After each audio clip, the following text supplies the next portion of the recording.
Welcome to a special edition of the Album Anniversary Podcast. Today, we're going to talk about our favorite albums from 2025. First time in Denver. I kill to have you around. I don't wanna die.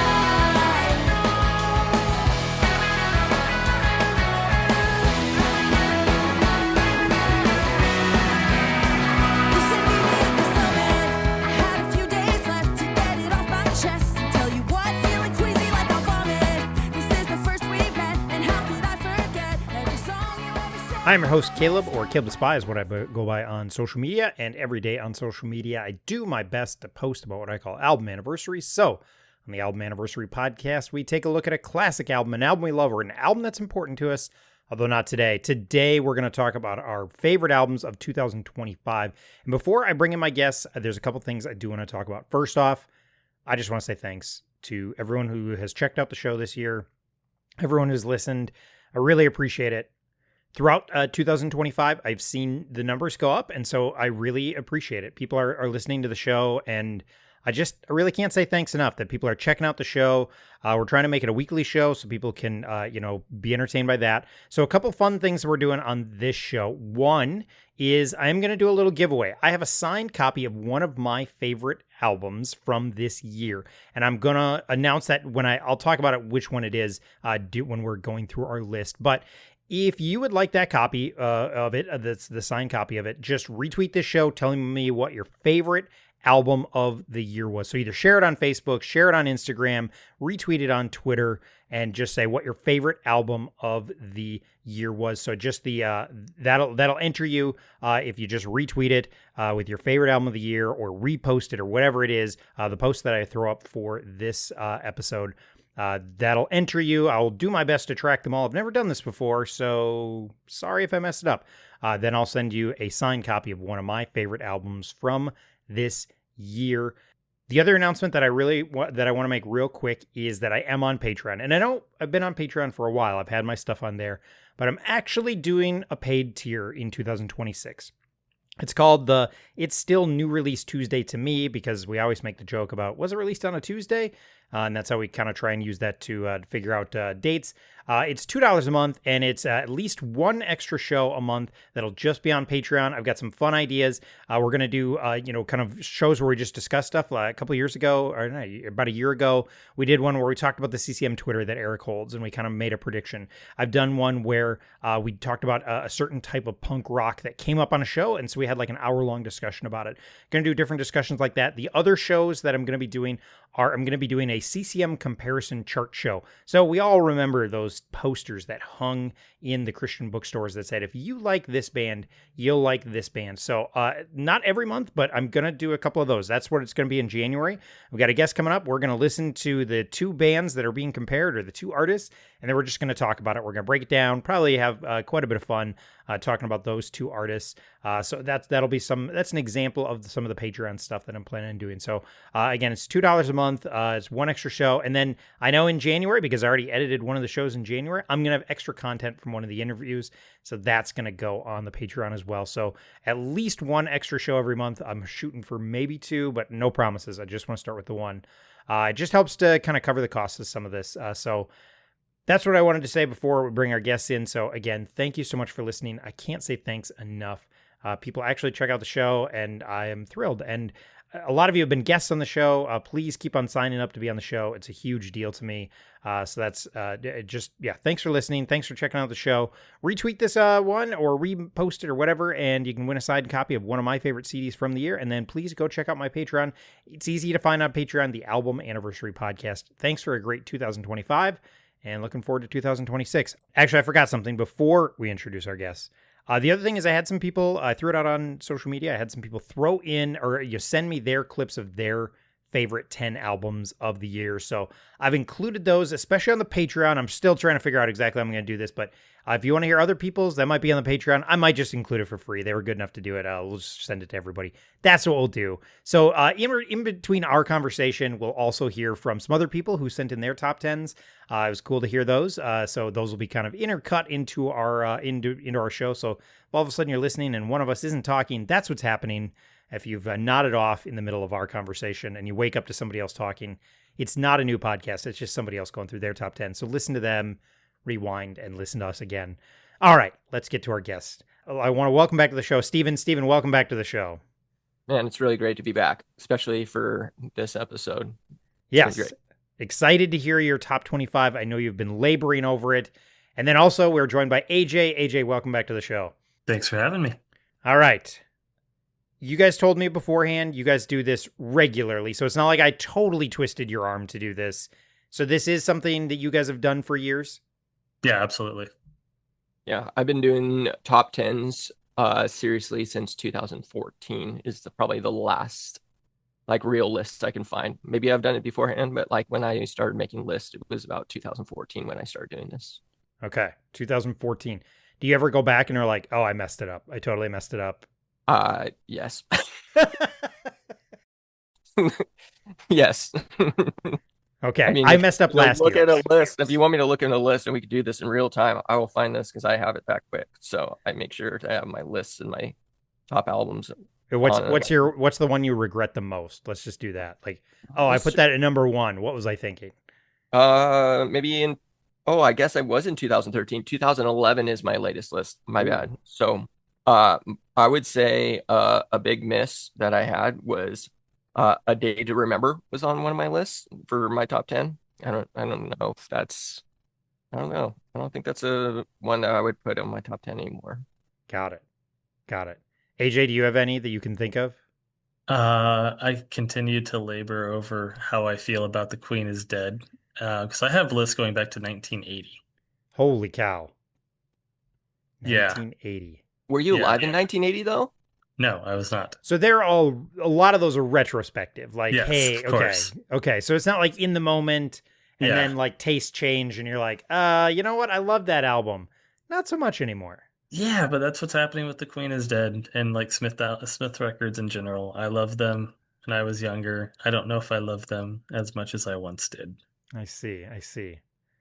I messed up last year's list. I'll say it. Like, after the fact, it didn't even take long. It was like mid-January, and The Power of Hell Mode by Jeff Rosenstock kind of overtook me because I was kind of lukewarm on it at first. It was still like top 5, but like I was listening to it in January and I was like, oh, okay, I screwed this up. This is the best record of last year. It's by far the best record, my favorite record of last year. So it took me till mid-January to throw out my my whole list from last year and start all over. So I'm really good at this exercise. That's for sure.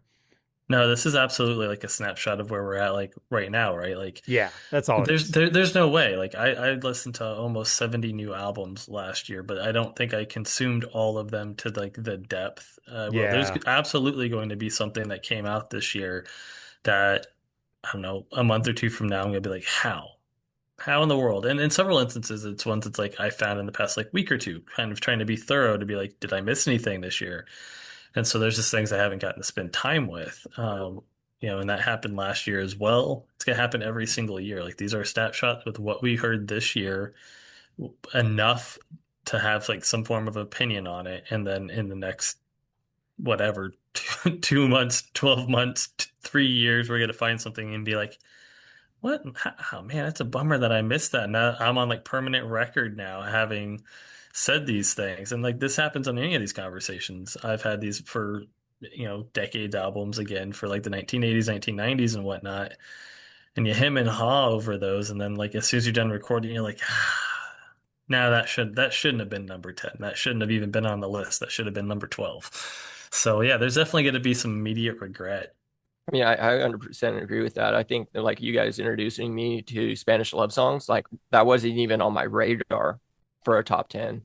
And now it's like immediate regret. That would be immediately in my top 3 for sure. And it's, the one of the most spun albums this year, or spun albums, spin albums. I can't talk. It's late. But that's one of the most played album was No Joy and Brave Faces Everyone. And it's crazy. I mean, those both would have been on like 2020, and was the other one 2024 or was it? Yeah, it was 2024, I want to say. Yeah. And I mean, I should have had both those records on both those top 10s. And yeah. Bummer. There you go. Well, good news. We're not going to revisit this next year and be like, all right, well, let's pull out last year's list, and we're just not doing that. So yes, I agree. Snapshot, free and clear. You're allowed to change your mind in a month because you are. So awesome. Hi, this is Pam. I've been a semi-regular on the album anniversary show, and so I wanted to get in my top 10 albums of the year. We're going to start with number 10. It's Motion City Soundtracks, The Same Old Wasted Wonderful World. That is their first album in 10 years. It's fun, true to form, and a solid album from an amazing band. Number 9 is Semler, Revival in My Mind. I've been following Semler for a couple of years right now, and this is their debut album after a series of EPs. They're an amazing songwriter and bring some much needed light and love into modern Christian music. 8 is Jer, capital J, capital E, capital R, Death of the Heart. Jer is super prolific, and I was so excited they released a new album this year. It's ska at its best. You can dance and rage about capitalism at the same time. Number 7, Starflyer 59, Deja May Dormir. I love this album. I only learned about lullaby versions of albums last year, so this was a huge delight. I feel like the community at large doesn't care much for it, but I find it really soothing. Also helpful for getting babies to go to sleep. Number 6, Florence and the Machine, Everybody Scream. Florence created this album after nearly dying from an ectopic pregnancy. It is such a raw, potent, emotionally charged album and worth a listen. Number 5 is Kim, KYM, and The Kick, The Gift of Feeling. An amazing pop album that touches on a variety of topics such as depression, early love, and finally learning to enjoy being in one's own body. Kim is a true gem of the Twin Cities. Number 4, Gully Boys, Gully Boys. Energetic, fun, ragey, and danceable, Gully Boys are a true treasure of the local Twin Cities music scene. They've been around for a number of years, but this is their first album. Number 3, The Rocky Valentines, Music on the Shelf. It's been fun to be a longtime Starflyer 59 fan and hear how talented Jason's son, Charlie, is as well. The Rocky Valentines get better with every release. So much of what I love about Starflyer 59 is represented here, but fresh and new for the next generation. Number 2, Coheed and Cambria, The Father of Make Believe. I've always enjoyed Coheed and Cambria, though I'm not that deep into their amazing lore. I think it's a testament to their talent that they can be enjoyed both casually or very, very deeply. And number 1, Fepeste, The World Ain't Mine to Change. This album will always be so special to me, bringing me comfort and a non-saccharine hope during some emotionally dark days. I will always associate it with the incredible fall we had when the album came out. We talked about this a little beforehand. I think last year when I did this, I did it by myself, so I just ran through them. But what we're going to do is we're just going to have one person go, and they're going to do their like 10 through 5 or 10 through 6, and then just, kind of brief, kind of go through them. We'll have any comments that the other two people have, and then we'll go one by one as we count down. So, Steven, if you're ready, you want to go through your 10 through 6? Yeah, really quick. Do you guys have rules about your top 10s? Because last year I broke a rule and I actually had a soundtrack on my top 10. That was my number 1, was Dune's score, which I thought was the best soundtrack ever. And then the previous year, I broke another one of my rules and actually had an EP. But do you guys have rules at all? EPs are all game for me. I couldn't do this without EPs. So yes, okay. EPs are totally in on my list for sure. I have too many rules on mine. I have none. no soundtracks, no EPs, no Christmas albums, no hymns, and no albums from artists that I'm like really friendly with, because I think I lose my objectivity. So I think I'm just don't include them in there. So sorry, Ronnie Martin. Your albums are not in my rankings. But even like Kylan, I had a conversation with him when I was going back and making one of the years that he released an album. I was like, it's not on there, not because I don't love it. It's because I have no objectivity when it comes to somebody I'm, quite friendly with. So I do. For somebody that doesn't think I have a ton of rules, I just rambled off 5 rules about a simple list. So yeah, I have no rules. EPs totally fine. Soundtracks if you want, sure, go nuts. Personal connection, great. If that floats your boat. I have like none. I have like no rules at all. Like, oh my gosh, that's hilarious. Yeah, I don't know who decided if it was my like inner conviction, but for like since I've been doing it, I was like, I'm never going to include like a movie score or soundtrack, even though I love soundtracks, and I'm never going to do an EP. And 2 years ago, I did Kelsey Ballerina's EP, and I just adored that EP. And I was like, I can't not leave this off the list. Like, I have to include this on the list. And I put it on there, and I felt really good about it. And then last year, I was just like, I can't figure out my number one. And I was like, dude, Dune Score. It was just magnificent, and it just made my number one. I was like, okay, well, I guess I broke my rules. So I don't know if I have rules now, too. But It's not exactly like our rules are written down and codified and have been voted on or anything by like the chaos goblins in our mind, okay? So like all rules in our minds are fully what moldable? Breakable? Breakable, moldable, yeah, I mean, bendable. maybe guidelines is a better, like, this is what I want to do, but then, like, no, Yeah. like, and mine's just purely favorite. Like, I'm not trying to be like, this is the Oh best. Like, yeah, I'm not, that's a whole other thing because yeah, there's albums I can recognize and be like, that's incredible. That is so well done. yeah, Didn't get played more than once. yeah, yep, So exactly. yeah, I think that's an important qualifier is like we're not saying these are the best albums. We're not coming in with our monocles and saying we're the absolute music snobbery that know exactly what we're talking about. Um, there are some years that there's some absolute trash on there, and I don't care. I Like would it's want to, just, I would want to see you with a monocle though. Yeah, I was gonna I say, mean, can I you would pull look that good. off? Honestly, I would. honestly, with a little gold pocket watch, and you just pull Yeah, it out. What time is yeah. it, sir? There we go. I might have to do that for like Halloween some year. Yes. And all I'm thinking about is the Seinfeld reference. Is she dating Mr. Peanut? 'Cause But well, with our rules out of the way, Steven, take us through 10 through 6 for you. gotcha. So number 10 for me this year is Turnpike Troubadours, The Price of Admission. Number 9 is Hot Mulligan, The Sound of a Body Makes Wind Still. Number 8 is Parker McCollum. It's his self-titled album. Thrice is number 7 with Horizons West. And PD is number 6 with the Yips. Okay. I am hardly familiar with any of those. AJ, are you familiar? You were nodding your head more than me. Yeah, with all of those except for Parker McComb. Is that right? I didn't know that one. I have one of those. I won't quite high up on my list. So I don't know if you want to say talking more about that when the No, time comes. you should save it for you. Let's save that one Okay, for when you get to yours then. okay, that's fine.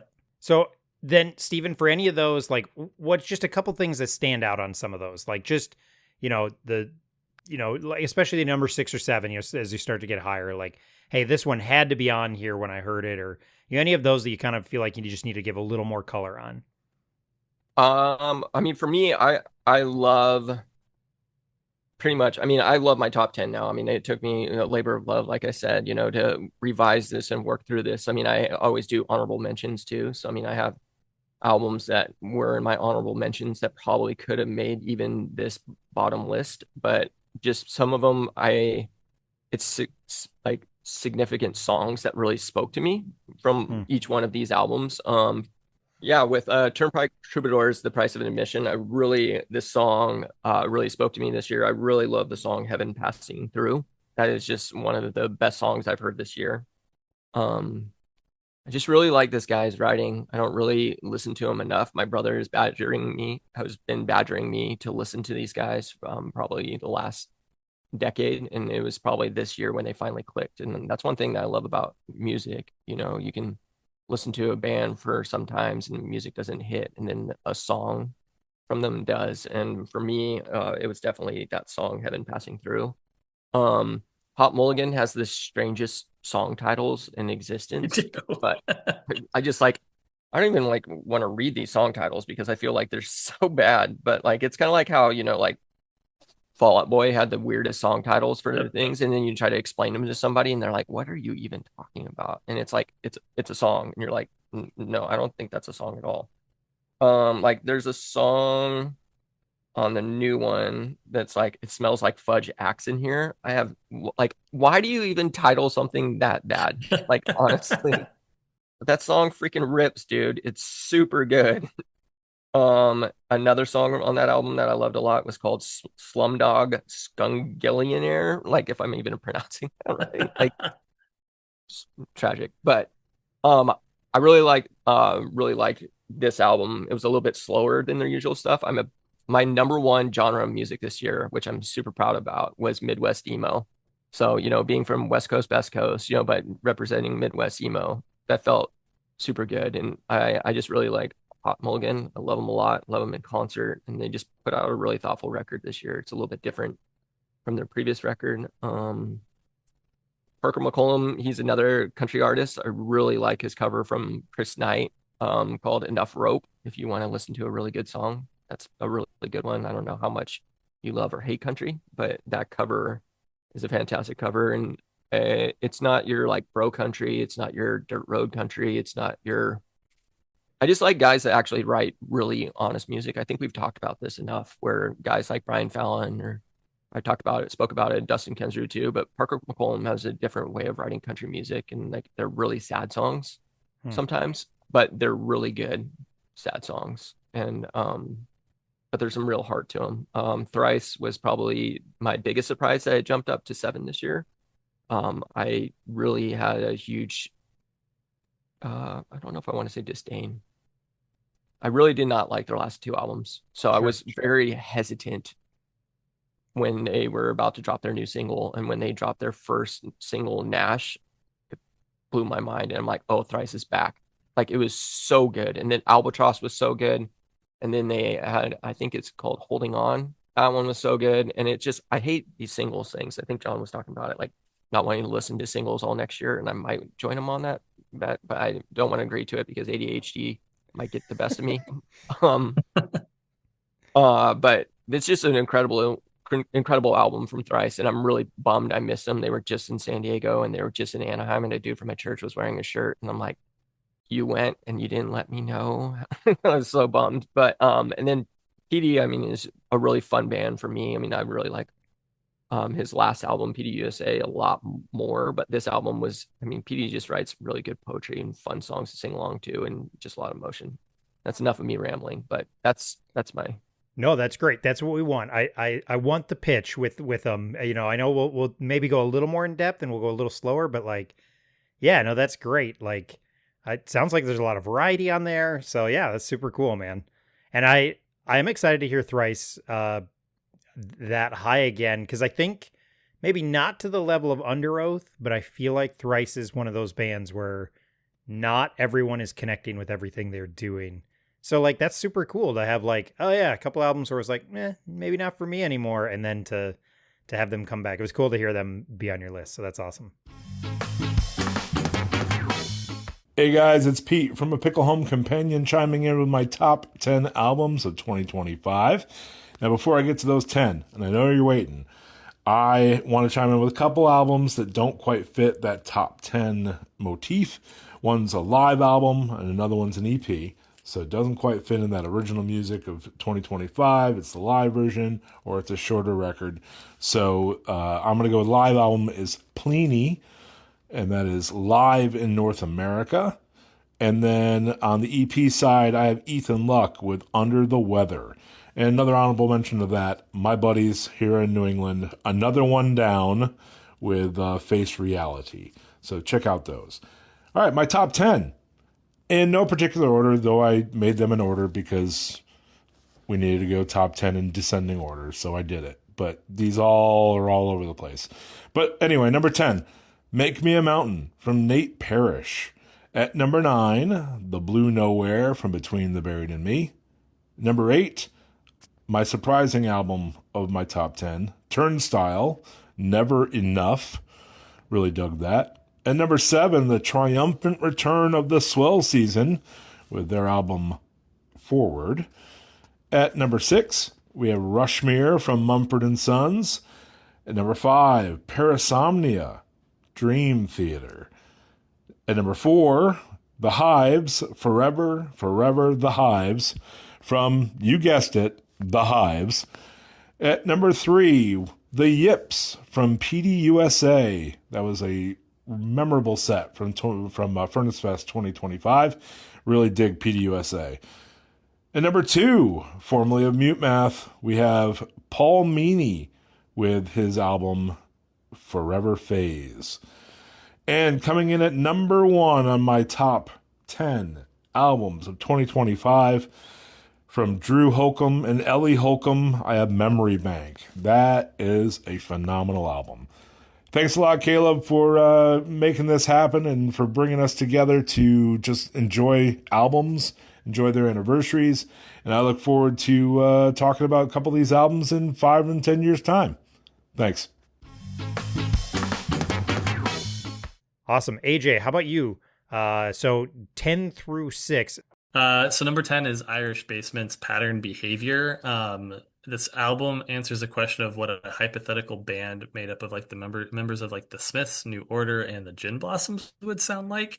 Okay. Which checks a lot of boxes for me. It's some like really solid post-punk that like sounds like post-punk mixed with 90s adult alternative. Okay. Um, some of my favorites on here are Pictures on the Internet, You're the Wind, and Glen Echo Park. I'm not 100% sure about it, but I think You're the Wind is a reference to The Wind in the Window Flower, which is my favorite Robert Frost poem. So I think that gets some bonus points there for connecting to, and I don't think I'm crazy on that connection. Yeah. So to one of my favorite poems from one of my favorite poets. But yeah, so that's number 10. Number 9 is Julian Baker and Torres's Send a Prayer My Way. So country music from two queer artists and the first appearance of two of Boy Genius members on my list. It's solid, just like authentic old school country, right? From two really wonderful artists. I like Sugar in the Tank, Sylvia and Tuesday. And this is the start of a theme that you're going to hear throughout my list, which is sad queer women with guitars is going to be a frequent appearance on my list.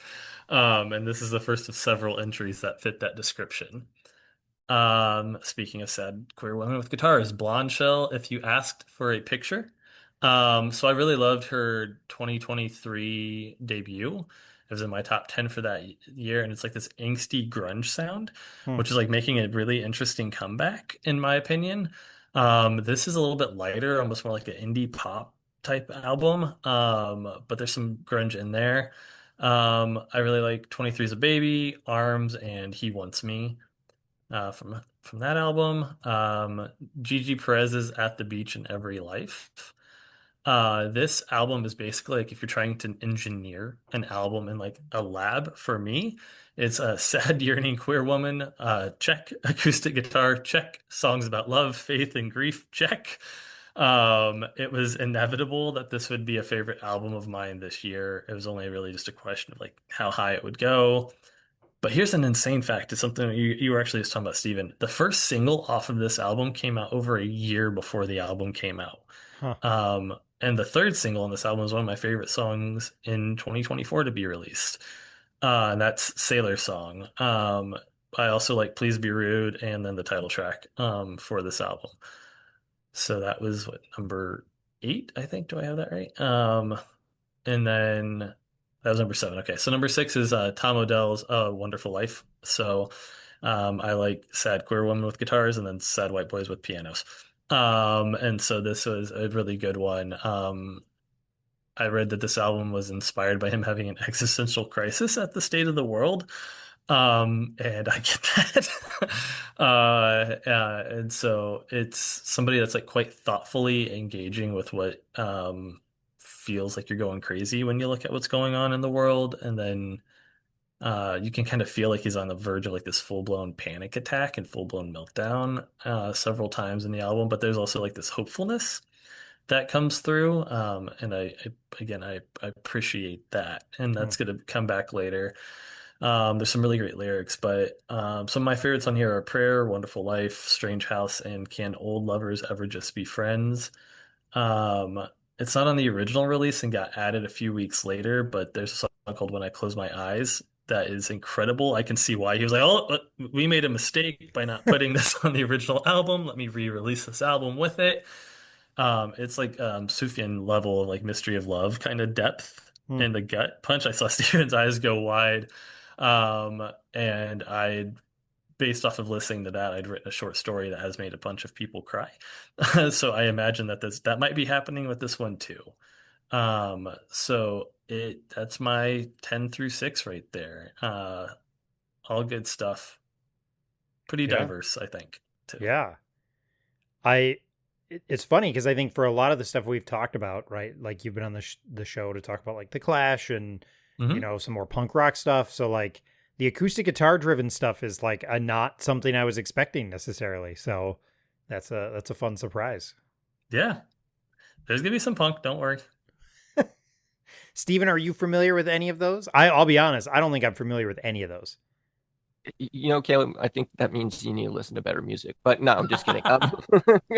No, they're actually, I love Julian Baker. That made Mhm. me really happy to hear that. I definitely enjoyed that album a lot this year. I mean, honestly, if Julian Baker puts her name on something, I'm gonna listen to it, period. I loved her debut album. It's probably on one of my top 10 lists. I Mhm. mean, I loved Lucy Dacus. Her album was on one of my top 10 lists one year. So, I mean, Mhm. like when Boy Genius all got together and did their thing with Phoebe Bridgers, like that was probably on my top 10 list too. So that was cool to hear. The one that caught me off guard was the last one that you said that had a mix of like gin blossoms. Like I saw them 2 years ago here in locally, and I probably was one of the youngest people there actually. And I was like in the pit with like a bunch of people with like Cosmos and like plastic glasses and dancing around. And I'm like, I just want to hear these songs myself. Like I don't need to hear Betty over here over singing, these songs, but like whatever, like that band that you mentioned, I just can't even remember the name. Irish Basement, yeah. I said it's a super weird mix of like 90s adult alternative and 80s like post-punk. That sounds like right up my alley. I would love Yeah, it's that. incredible. They're one of their 2023 album is one I found in 2024 that I was like, "Oh, this goes on the list." And then this album as well. So it's Josh Lawless here with my top 15 list of albums for 2025. I listened to 261 full-length albums and EPs this year. Number 15 is Lady Gaga with her album Mayhem. Number 14, Wolves at the Gate, Wasteland. Number 13 is Tyler Childers' album Snipe Hunter. Number 12, I Prevail with their album Violent Nature. Number 11 is Coheed and Cambria's album The Father of Make Believe. Number 10, we have Confessions of a Traitor with their album This Pain Will Serve You. At number 9, Under Oath, The Place After This One. At number 8, we have the Callous Deo Boys, I Don't Want to See You in Heaven. Coming in at number 7 is Landmarks, The Darkest Place I've Ever Been. Number 6, All That Remains, Anti-Fragile. Number 5, A Day to Remember, their album Big Ol' Album Volume 1. Number 4, La Dispute, No One Was Driving the Car. Coming in at number 3, Demon Hunter, There Was a Light Here. At number 2, Jason Isbell, Foxes in the Snow. I'm sure that Jared Fries and myself would be happy to join the pod in 2030 to celebrate the 5-year anniversary of this album. And my number 1 album for 2025 is Memphis Mayfire Shapeshifter. I may be the only person who has this album at the top of their list, but for me, this album just hit at 30 minutes long. It is all thriller and no filler and everything I love about a great album. Memphis Mayfire Shapeshifter. What about you, Caleb? All right, so I'm going to give you a list of people that I was sad to leave off. And I will say part of it is like, I do think like I don't keep up with new music very well. I'll just be totally honest. Like I'm pretty okay being a year or two behind. Like 2 years later, somebody's like the Spanish love songs thing that you were talking about, Steven. Like I embrace it. Like, oh, that was the best album 3 years ago. And I totally didn't hear about it now, but I'm glad I did. So I'm pretty okay with that. And there's a couple of these that I feel bad. There's one I'm going to mention that I feel bad leaving it off, but it's just lack of it. Like just haven't had enough time with it. I think it will potentially move up. So here's bands that I left off that I felt bad about. I did like Wet Legs' new album. I did like Fishbone's new album, but didn't make my top 10. I did like Bon Iver's new album. I thought it was really good. It didn't quite make my top 10. And then 2 that I feel genuinely bad, actually 3 I feel genuinely bad about. Bite Me Bambi's new album, Eat This. They're a SoCal ska band, and their last one was so great, and this one just doesn't quite have that. It's good, but it's just not. Their first one, I think I was just let down with it. Just wasn't as good as that first album, that debut. I felt bad leaving Pup off my list. They're number 13. I really did like the who will look after the dogs. I thought it was good. It just didn't have enough catchy moments for me. It was too much of like, he goes into a bit of a whiny voice at times, and when it's used more sparingly, it's a lot more endearing. So I felt bad not having that one on there. I'll be totally honest, because I really like Pup. I did feel bad leaving off Laura Jane and Catbite's Operation Ivy cover album. It was a live album. I loved that album, but especially with some of the Laura Jane news kind of as we went on in the year, felt like, so I left that one just a little further down. I, again, feel bad about it. The one I feel the worst about is Everybody Scream by Florence and the Machine. I just haven't had enough time with it. I've only listened to it, I think, twice, but I loved it. I really, really liked it. Her last one just didn't have as much of this energy, and this one, like Everybody Scream, like it has some emotion behind it. So it's one that I'm excited to spend more time with, because I think it will potentially move up, especially because I do have a couple EPs in my top 10. So I just wanted to throw those out there of bands that I feel bad that I didn't make my top 10 because I just went with more familiar favorites, to be totally honest. So, all right, here is my top 10 then, or a couple of them from the 10. So number 10 was Winless Game by Moses Kid. This is Aaron Sprinkle doing country music, and it's really, really good. I'm trying to think of the standout song on it, but it's him. It's more Aaron Sprinkle, just him doing another thing. And I know one of the complaints, literally, because I was talking about somebody about it last night, is I wish he'd just keep everything under his own name so I don't have to track it down, but whatever, I don't care. I did enjoy that, and I don't do a whole lot of country, so it's about the right person to introduce me to it. My number 9 was Live Volume 2 by Me Without You. I thought the first one was okay. Like, I liked it, but this one had a couple moments that I felt like really soared, and it made me go back to it over and over again. Where the first one, I listened, I enjoyed it, great. But the volume 2, I just thought was more, I don't know, it just had more moments that felt epic, which is a thing I kind of want out of my Me Without You experience. So that live album, I think it kind of got ranked really high, partially just because of how much I kind of was not expecting it to be as good as it was. So that one makes it number 9 for me. Number 8, I'm going to go super basic, but it's just really, really good. Never Enough by Turnstile. It's just such a great album. Like, it's just really easy to listen to. I know it is like, it's playing with a whole lot of things, and I'm not a big hardcore guy, so it's enough pop friendliness to keep the not hardcore guy kind of interested. I know it's a super, super basic pick, but I just really, really enjoyed it enough that I was like, yeah, I've thrown this on enough. I didn't pick it up on vinyl. I will say nothing to this point I've picked up on vinyl. So that's kind of the real mark of what gets there. So I have their last one on vinyl because I really did like that one as well. So again, just enough for me to do that. So Turnstile makes my list. Number 8, I may have said number 7 before. Number 8. So then number 7 is Under the Weather by Ethan Luck and the Intruders.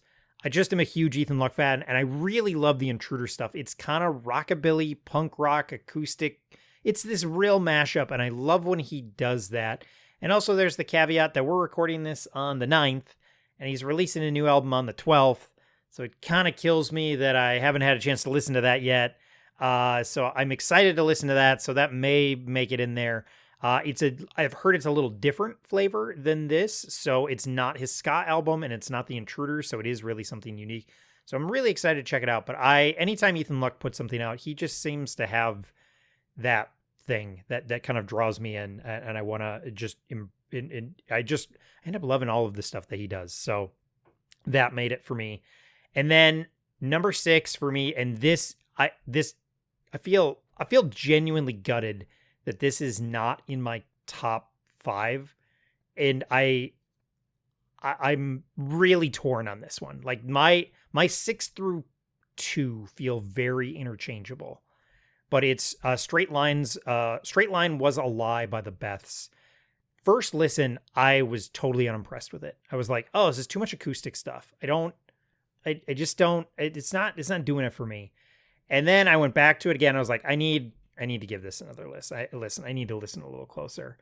And then like the third time through, I was like, oh my gosh, there's so many catchy moments on there. And like the shining one is like, if you make it through the first 5 songs, you get to, I think it's Till My Heart Stops.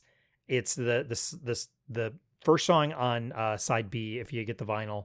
And she's singing about riding her bike in the rain. And I just melt. I just melt. It's such pop, rock, power pop perfection. It's such a good one. It's a lot more acoustic and a lot lighter than some of their other stuff. But it just started to warm me up in such a way. And just, I don't know, her voice is the best. I think it's so unique. They're from New Zealand, and she's got such a unique, I love you can hear her accent. They're so good. And this album just, I feel bad that it's not in my top 5 because it's so good. And there's so many catchy moments on it that it was one that I at first was like, oh, I'm really disappointed in this. And then like second or third listen, I was like, oh, this is so good. I want to listen to this. I think I listened to it 3 times in a row at one point because I just couldn't stop. So the Beth's Straight Line was a lie. It comes in at number 6 for me. Whew, that was a lot of me talking now. Whew. It's okay. Yeah, I mean, I feel like I need to be listening to better music because I only recognized, I think, 2 bands on your list. Well, I think the reality, I'm not very adventurous. Like that is part of it. I'm not going out and like finding a lot of new things. Like, you know, Ethan Luck, Me Without You, The Beths. These are bands that I've been with for, you know, Turnstile. Like that's a super basic pick. Aaron Sprinkle, I've been with since the mid 90s. So like, you know, a lot of mine on my list are, you know, kind of old staples that just did a new album. So I have the least adventurous list by far. I guarantee it. Because that's just kind of like, there's nothing on my top 5 that's adventurous at all. There's one that's maybe kind of, but it's not really adventurous when you hear it. You'll be like, that's not adventurous at all, Caleb. So yeah, so I think that's part of it is I'm a little basic when it comes to stuff, and I'm just listening to stuff that I've always listened to. But I'm giving shout outs to it because they release new albums. So yeah. But I mean, isn't that sweet though, that, you know, music that you've been listening to since the 90s, you know, and that somehow we can still resonate with them. You know, I mean, I feel like that's how, like, being able to like still, like what you mentioned about Thrice, I love that I can love this album. And I love that I've been following them since high school, 2003, you know, and that here we are in 2025 and it's years later. And I'm like, yeah, I'm slapping this on my top 10 because you guys freaking still rock, you know. But like, I get it though too with the having to leave albums off because I feel bad, you know. Like I definitely have a couple of those albums too, but I don't want to take away. Yeah, it's my show, so I took over and said I'm saying 17 albums. I'm just doing it. That's impressive though. That's good. It's not impressive. I have reasons for all of them. That is the one thing I was like, the Fishbone one, I was like, I wish I liked this more. Like I like about half of it, and then it's like it's too long. And I'm like, all right, you guys, you got to make some cuts here. I don't want to be Kylan, but well, I kind of do want to be Kylan. Let's be totally honest. But like, it's just too long. You got to make some cuts here, guys. So I have reasons for all of them, but yeah. So.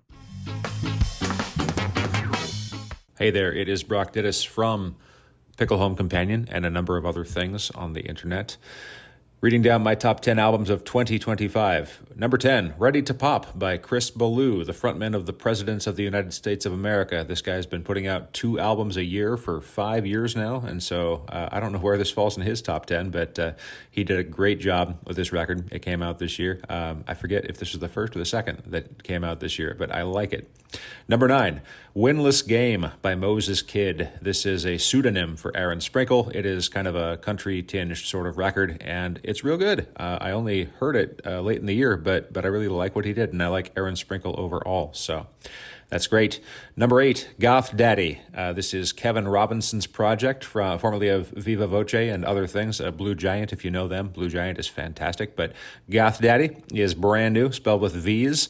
instead of O's and A's. I don't know. They switched out some vowels. Anyways, it is a really great kind of, what would you call it? Post-punk, kind of new wave, dark new wave sort of thing. Saw them live back in March, and they are fantastic. So, number 7, Consume Like a Moth What Is Dear by Ronnie Martin from Joy Electric. This is his newest project, his newest non-Christmas project, and it's just a great album. Reminds me a lot of what I liked about the old Joy Electric stuff, and I think this is another one that was made very much like that with only vintage synth, nothing else. Number 6, Falcon by Phil Madeira. Phil is a great guy overall. Really appreciate that guy and what he brings to the world, not the least of which is his music. So the Falcon record came out this year. It's the one that has a picture of him on the cover with his Falcon, his car. And I think the car and the he on the cover are both figurines, representations, not an actual photograph. So that's fun art. But it's a great kind of jazz record. Reminds me something in the vein of Randy Newman, kind of a jazz guy record. And I'm not much of a jazz guy, but Phil makes me love it. Number 5, Survival Songs by Derek Webb. This was the quickly written and quickly released album in support of people he knows and loves who were subject to some targeting by some policy changes and by some general attitudes. Standing up, sticking up for those you love, and sticking up for your neighbor. That's the theme of this, and kind of the carrying forward with love in the face of adversity. It's a good record. I'm appreciative of it. Number 4, Forever Phase by Paul Meany. Forever Phase by Paul Meany. Forever Phase is a great record. This is the former frontman of Mute Math and his solo project that everyone's been waiting for years and years. Finally rolled it out this year. I watched the premiere on YouTube as I was walking through an airport, and I really love it. It's if you like the Mute Math style, the Mute Math stuff, this is more Paul Meany doing what Paul does best. Songs kind of hearkening back to some of the old stuff and also pushing forward in really new and inventive ways. It's great. I do recommend that you listen to it. Number 3, Evan Scott Olson. This is the guy who was the subject of that best podcast interview or best podcast episode ever, back when Reply All was doing investigative journalism to try and discover the source of a song that someone remembered from their childhood but could not find on the internet. That's the So Much Better was So Much Better, I think was the title of the song. And Evan Scott Olson just came out this year with a brand new record, 9 or 10 songs, and it's just it really slaps. It's a good record. Can I say that? Am I too old to say that it slaps? Evan Scott Olson, good record. Thank you. Number 2, I Carry the Flame by Chris Taylor. Chris Taylor is he is an artist. He has been independent and remained independent for years, and he's still making amazing music. I believe there are some well-known names on this project, but I Carry the Flame came out on New Year's Day of 2025, and it is kind of moody and kind of wonderful. And my top album of 2025, number 1, Total Cinema by Ken Yates. Ken Yates is, forgive the French, my favorite sad bastard musician. He does a great job writing sad songs for young kids and, at least us kids who are 40. This is a great new record. It follows in the form of his other music where it's kind of singer-songwritery. He is really great at making alternate tunings sound like real standard tunings, and his songs are sad and beautiful, and this does have, I think, maybe his best song he's yet written, the Great Resolution. It is a fantastic song. I do recommend it. So those are my top 10 for 2025. My top 25 for 2010 will be covered in a different voicemail. All right, cheers. All right, you guys ready to do top 5? Let's do it. Okay. Let's do it. So, Steven, what's your number 5 record of 2025? My number 5 record of the year is Wolves at the Gate, Wasteland. So, Wolves at the Gate. Give me a little more. Is it metalcore? I would say metalcore, post-hardcore. I mean, you're asking the guy that doesn't know how to describe music really well, but I think so. Okay. Yeah, I believe so. I mean, metal was one of my most listened to genres of music this year, but that's also because you got to scream in your car after working at Starbucks for 8 hours a day. So I'll be in my car screaming. Yes, we know. See you. Cheetos. All right. So what is it about the Wolves at the Gate album that stands out to you? Yeah, Wolves at the Gate is interesting because I used to have a big like beef with them, but it was because of dumb reason in the military that these guys got Wolzegate tattoos, and they didn't ask me to get the tattoo with them, even though I was in the same friend circle as those guys. I felt super left out, and so I'm like, never listen to these guys again. These guys are lame. And I think I heard their Types in Shadow album, and it blew my mind. And so I've been following them since, and so I was really anticipating this album this year. And I heard it was like a concept album, and it was kind of like in a future kind of dystopian kind of feeling album, sci-fi kind of, and that kind of piqued my curiosity because I mean, I feel like metalcore, you don't really get concept. I mean, I guess maybe if I don't listen to it enough, but themes that are like that. And then so he wrote this album, and I found out there might be 3 other albums after this. So it's kind of like a book series maybe or something. I don't know. Ask John about this too, because he knows more than I do. But like I immediately attracted to it. Like, I mean, it's kind of like a story. You listen to it as a story. It's a pretty short album. There's like, I think it's like 38 minutes long, which is a little too short for my liking because I kind of like the longer songs. But I mean, I I loved it. There's some songs on it that are really fun to sing along to. I can't really scream except for, like I said, after Starbucks working there too long. But I really love the song on there, Memento Mori. It really meant a lot to me this year. Just the, I mean, I can maybe read the lyrics later, but just I don't know, man. Like sometimes I just feel like I just can't wait until Jesus gets back because everything sucks really bad sometimes. But then I'm like, that's kind of selfish of me because like I need to want to represent Jesus and just like being able to be like a light and a testimony in that dark wasteland that they're kind of like talking about in this kind of like culture that we're in. And so that was my number 5. I really just, it's a really thought-provoking album, and there's some really cool songs on there. False Devil Smoke is like such a freaking rip of a song too. Like I love that one. Nice. So yeah, it's just a really great album. That's 5. Awesome. Metalcore made it into a top 10 list on my show. This is my pledge that I will make room for anybody to talk about any music they want to.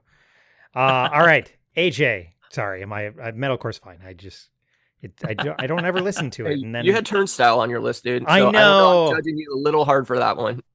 Oh, okay. We'll talk about it later while I'm getting judged. Okay. We can do that for the Patreon. Okay, sounds good. Sounds good.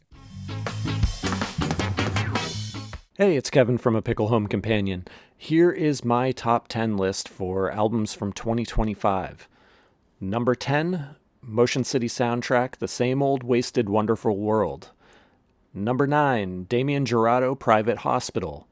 Number 8, 90 Pound Wuss Live at the Tracyton Theater. Number 7, PDUSA, The Yips. Number 6, Michael Sarah-Palin, We Could Be Brave. Number 5, Nate Parrish, Make Me a Mountain. Number 4, Stavesacre's self-titled 2025 Remix Remaster. Number 3, Crash Rickshaw, Big Sur. Number 2, Brunt of It, It's a Mad, Bad, Sad, Rad World. And my number 1 album for 2025 was Weekend Friends, Feels Like Hell. Hey, Caleb. It's John Amos. I am sending you a voice note to talk about some of the top 10 albums for me for 2025. I don't have them in an exact order yet from like 1 to 10. I usually don't do this until January. So, bearing that in mind, in no particular order other than just, it's kind of a random order. But anyway, here's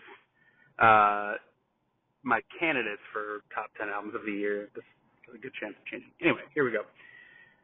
Lonely People with Power by Death Heaven. Cut, Turn, Fade Back by Hail the Sun. Horizons West by Thrice. Eternal Youth by The Starting Line. Wasteland by Wolves at the Gate. Pruning of the Lower Limbs by Moving Mountains. Private Music by Deftones. No One Was Driving the Car by Law Dispute. Forever Phase by Paul Meany. And Museum by Citizens.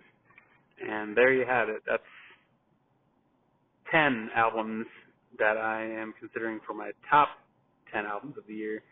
There's a couple more that might creep their way into the top 10 and knock out some of the others. But anyway, that's all I've got for now. Hope you're doing well, man. See ya. All right, AJ, what's your number 5? My number 5 is Semler's Revival in My Mind. Okay. You're going to have to talk me through it. I've never even heard of it.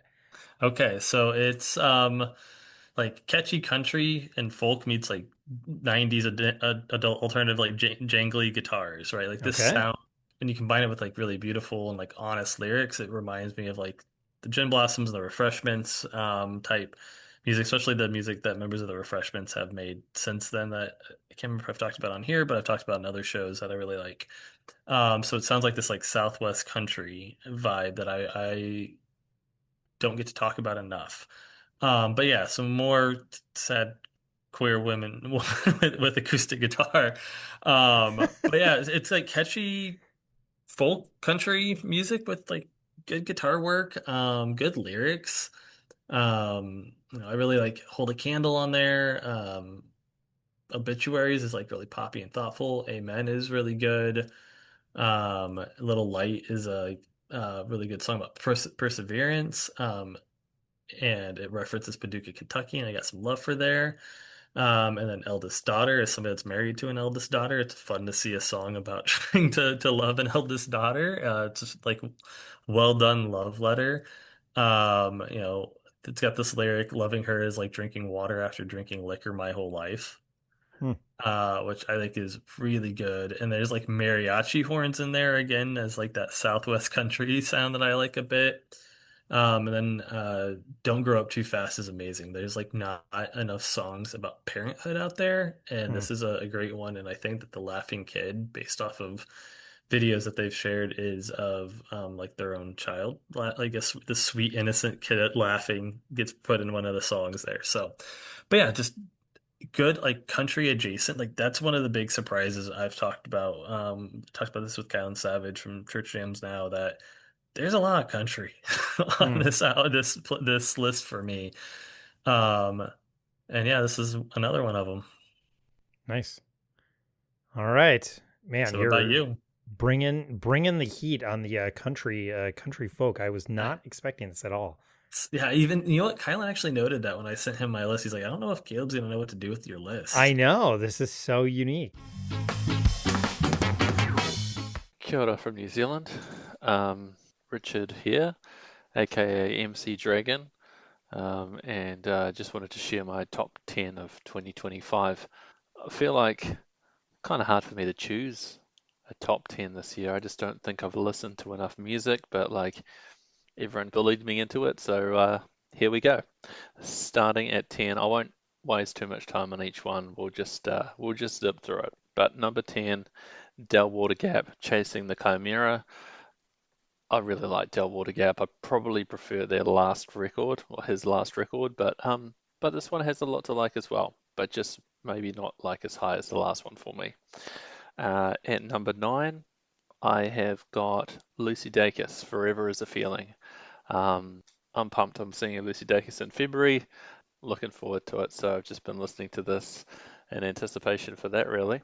Number 8, I've got Hot Mulligan, The Sound a Body Makes When It's Still.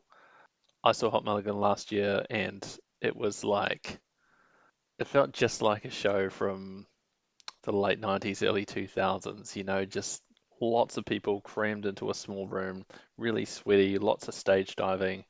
And yeah, I just haven't been to a show like that in a while. It was a lot of fun. So yeah, really enjoyed Hot Mulligan's latest one. Number 7, I have Maren Morris, Dreamsicle. This is one that I got onto mostly because of my daughter.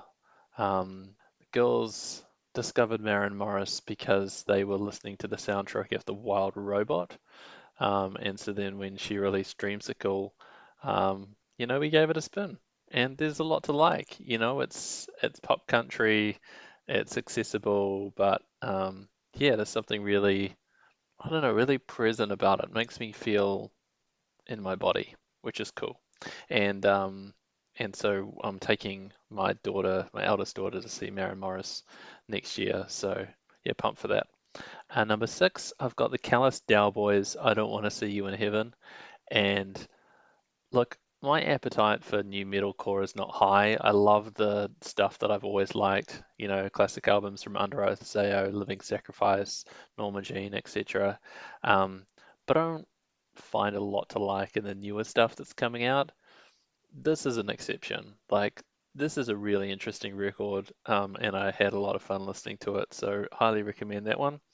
At number five, I've got Pup, Who Will Look After the Dogs. If you don't know Pup, they're awesome. They're a Canadian punk band. I saw them earlier this year, and it was a great show. Lots of songs off this album were played, and they went off in a live setting and gave me a new appreciation for the recording. Number four, I have Wet Leg Moisturizer, another artist that I'm going to be seeing in 2026. They're playing at the same festival that Lucy Dacus is. I don't know if this one hit me as hard as their debut did, but it's a more mature effort with still some of that fun indie rock vibes that they've got going on. So yeah, love this. Number three is Bon Iver Sable Fable. And I gotta say, I wasn't the biggest Bon Iver fanboy for a long time. I didn't really get it.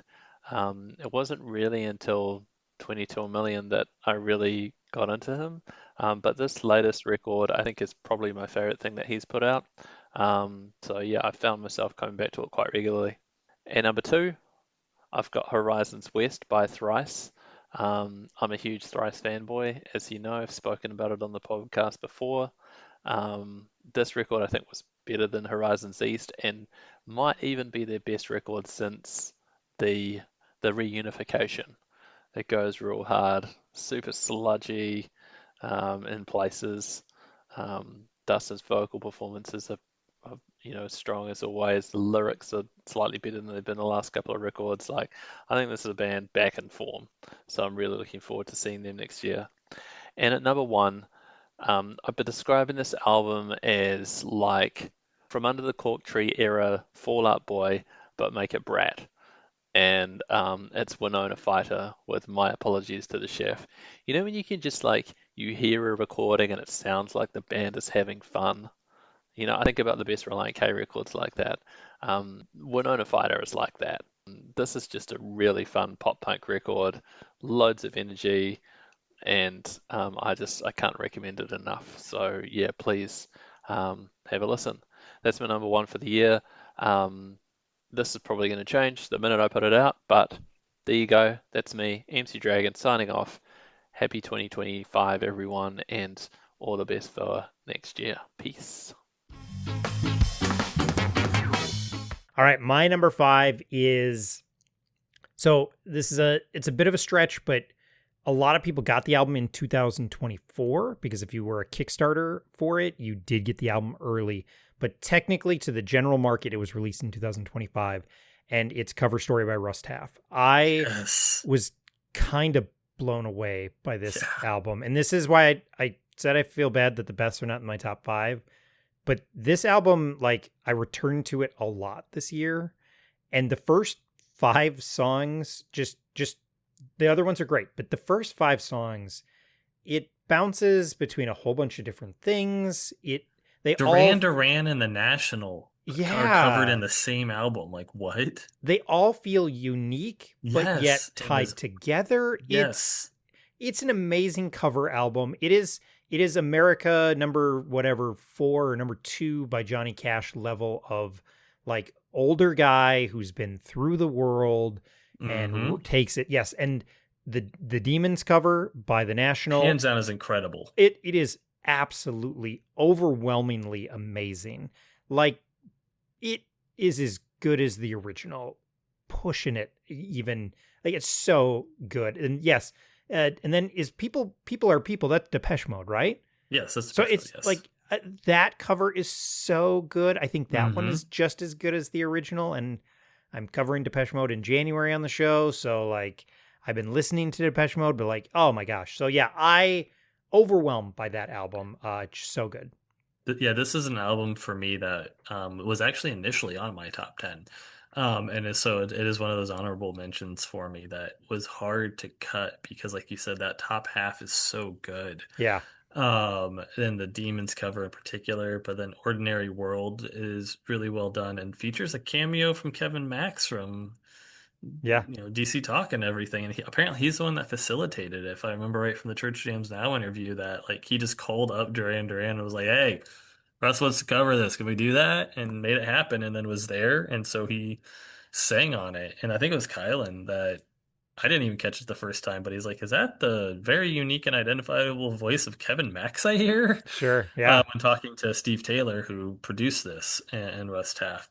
Yeah, this was a hard one to cut. I think it came down to the last half of the album wasn't as strong as the first half for me, Yeah. but that Demons cover in particular is so good. Yeah. And see, for me, like I have zero emotional connection to Rust Half. Like the Yeah, Imperials yeah, mean yeah, yeah. nothing to me. Yeah, yeah. Like I just like I don't have that. But why the back half is okay with me is they drop the I Believe in You cover in there, and it's a Dylan cover. I believe it's a Dylan cover. And for me, like I'm a sucker for every Dylan cover. Like Right. it's in my blood to love a Dylan cover. My dad would be disappointed if I didn't. So I think that's for me. There's enough that kind of gives it a little like personal juice on the second half that it kind of brings it back up for me. So anyway, but yeah, that's my number 5 cover story by Russ Taff. Heck of an album. Who is Russ Taff though? Like I don't know who this guy is. Yeah. Sorry. This is where I feel really really young right now, and I was questioning your age a little bit ago, and I was joking about that, but now I'm not joking, and I feel very young right now. I don't know who this guy. Again, Russ Taff was the lead guy. I want to say lead for the Imperials. I think they all sang. I mean, I think it's a quartet of voices, but he's a big name. He was a big name in CCM world for years and years and years. He was pretty forthcoming about his drug and alcohol problems. He's I think he lost pretty much everything. And him and Steve Taylor started talking about doing this, and Steve was like, "Well, let's do it." Yeah, if you have not listened to the Church Jams Now interview with Steve Taylor and Russ, go do that. That was a great interview. It was fantastic. Yeah. So yeah, it's a cover album, and his voice is just super it's a guy who's been singing his whole life. That's what it sounds like. And also drank hard liquor a lot, and smoked a lot of cigarettes, and done a lot of drugs, and has this like really gravelly bluesy voice, and makes this really beautiful like gospel rock album, gospel country album, somewhere in that range. That I genuinely, when I first heard it, I was like, "This is a shoo-in for 20 for my top 10 for the year," and then ended up not. So I actually think I said that publicly, like, "Oh yeah, this is definitely gonna be in my top 10," and then it ended up being the last thing cut. So yeah, when you mentioned that, it's kind of like that Johnny Cash level of covering Hurt, or Americana and stuff. You already sold me. So I was just like, I need to know who this guy is, because I've never heard this name before, And when you're covering Demons, did you say Demons by Demons by the National? Yeah. Cool. Can't wait. I'll spin it after this episode.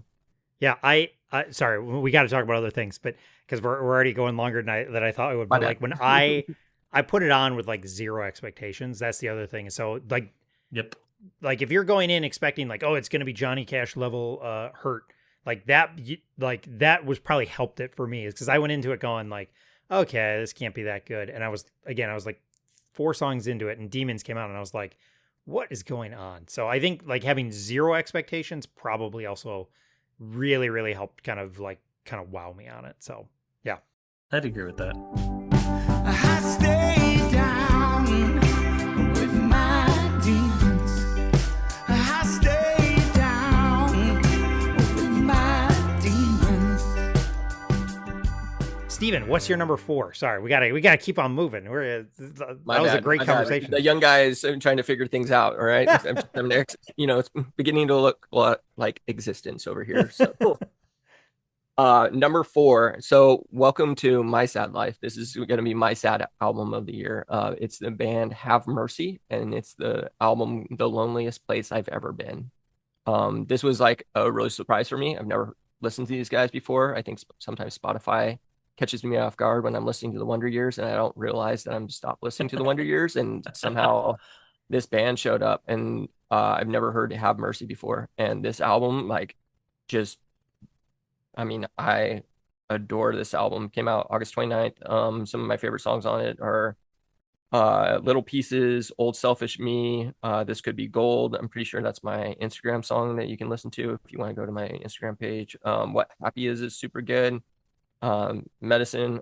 I just think it's just a really good sad record. It's not a really happy record. It's not probably something that you want to listen to if you're in a bad place, but it's very much a great album listening to it in their bad place, I guess. I don't know how to say it. It's just like just a really great record. I love singing along to it. I really loved how punchy it is. I really loved the guitar work.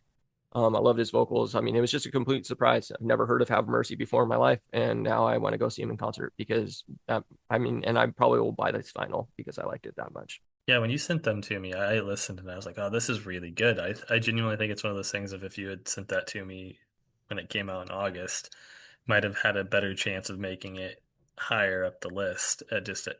When you sent that to me like 2 weeks ago, something like Yeah, that. yeah. I And was just like so, immediately when I heard it, I was like, AJ, yeah, sent. no, it's really well done. It's really good.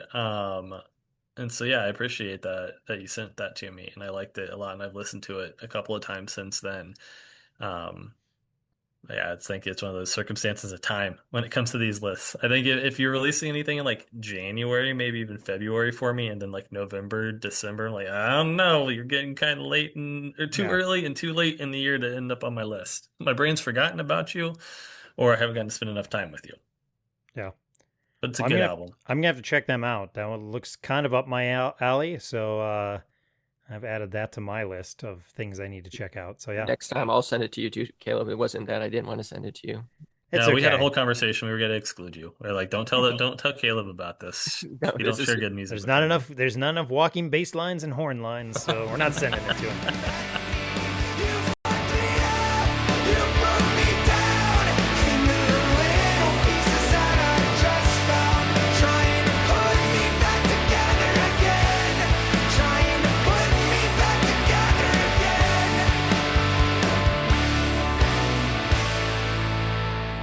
Number 4 for you, AJ. Finally, some punk rock. Lambrini Girls Who Let the Dogs Out. Okay. They are a British punk band. And this is the only punk album on my list, but it's such a good one. It's aggressive, but it has something to say. It's not just noise. There's a ton of passion and thoughtfulness and confidence wrapped in some like really clever lyrics, chaotic drums, and killer guitars. Like the drums that sometimes sound like the Prodigy um Hmm. with punk chords going over it. Like if you like Bikini Kill, Slater Kinney, Latigra, like that Riot Girl genre of punk, you'll love this. I love so much about how these young musicians are kicking open the door hard and proudly declaring their presence. Um, it is, I think, one of my favorite punk albums of the 2020s. Not just this year. It's my favorite this year by default. I think it's the only one in there, in my top 10 at least for punk albums. But it is so clever and catchy and really well done and just chaotic in a good way. Like there's chaotic bad and chaotic good, and this is chaotic good. As this is a family show and some of their song titles aren't appropriate, and I don't want to put you in a tough spot, so I'll draw attention to Nothing Tastes as Good as It Feels and Filthy Rich and Nepo Baby. But there are two more spicy titled songs that are my favorites on this. If you're looking at the track listing currently, you can maybe guess what those two are, Caleb. I think I And I got it. will. There Track you 3 go. and 4, I think. I think track 10 as well, if I remember right. Oh yeah. There Track you go. 10. Oh no, track Yeah. 11. Track 11. Yes, yeah, but yes, 3, 4, and 11 are yes. Super clever. Yeah, the kids might be all right. Yeah, at least some of them are with this album. As a resident graybeard punk, I think I gotta tip the cabbie cap, and checkered cabbie cap to the punk girls of Lambrini Girls. All right, this is another one I've got to add to my list, and this one came out January 10th. So this Yeah, I one know the fact survived the that yeah, entire year. the fact that this stayed with me. But to be fair, I didn't find it until Uh, NME's mid-year. They did like a top 50 of the first half of the year or something like that. So like July, probably I found it. Um, but it did stay in and it was so good. There's a similar album from an American band like that is like this weird chaotic punk, almost more metalish from Die Spitz is another one that is missed the cut that was sort of scratching the similar itch as this. Got it. Angry, pissed off young women with guitars. Did you guys listen to Winona Fighter this year? That's one I was sad to leave off my list this year, and they're like a girl punk rock Yeah, band. no, I've only got to listen to that like once or twice, but I did like that. That's a really fun album. I mean, I think it's a terrible album title. My apologies to the chef, but it is a very freaking good album, and I was like super sad to leave that one off my list. But those, I feel like that band is like what I wish Paramore still was. Like she has absolute bite in her lyrics. She is not afraid to hold things back, and she says it, and it's good. But I digress. Time. So Winona Fighter, though, you should listen to him. Nice. You wouldn't realise that first class, but it monitors not what false up because you hide the fact he's upper class. Graciously campaigning with no trials or tribulations. Greatest expectations for your favourite latest trailblazer. He wants to be a rock star. You wouldn't realise that first class, but he monitizes not what false up. Hide the fact he's upper class. Closing down cooks at the well. Bad match, stand by babies. You got Caleb. It's your number 4. Number 4 for me was This Movie Sucks by Dury. Not maybe as catchy as their first album, but I like that they played with a little bit more. So Austin has been in bands for a long time, and his previous band was like a goth, like rock band, and like not like heavy metal goth, but like just kind of dark. And so I like how they got to put a little bit more of that into this. Interesting.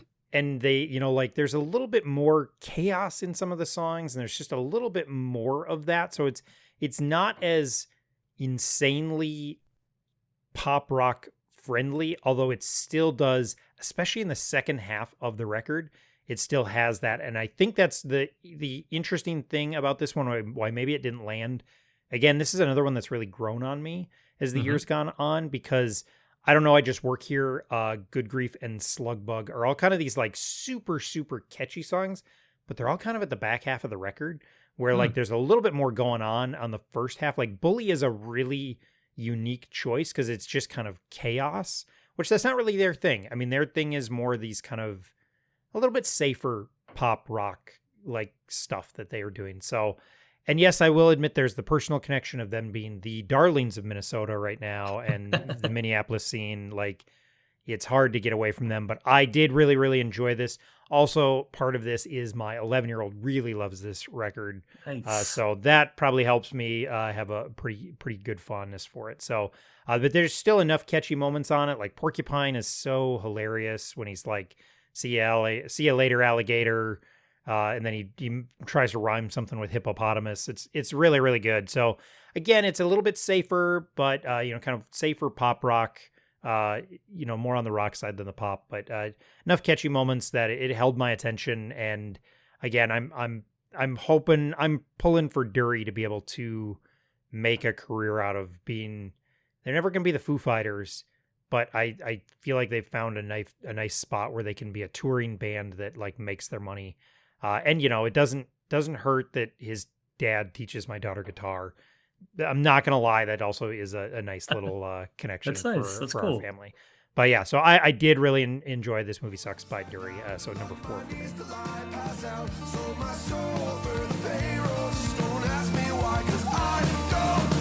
I just work here, I suppose.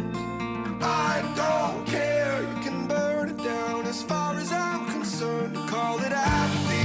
Maybe I'm just lazy, I don't know. But it's still me, myself, and I against the world.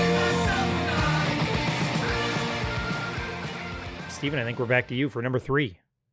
Man, so this, what I would say for my 3, I was solid on. So I'm like, I'm going to say these with my whole chest. Number 3, it's going to be Deftones, Private Music.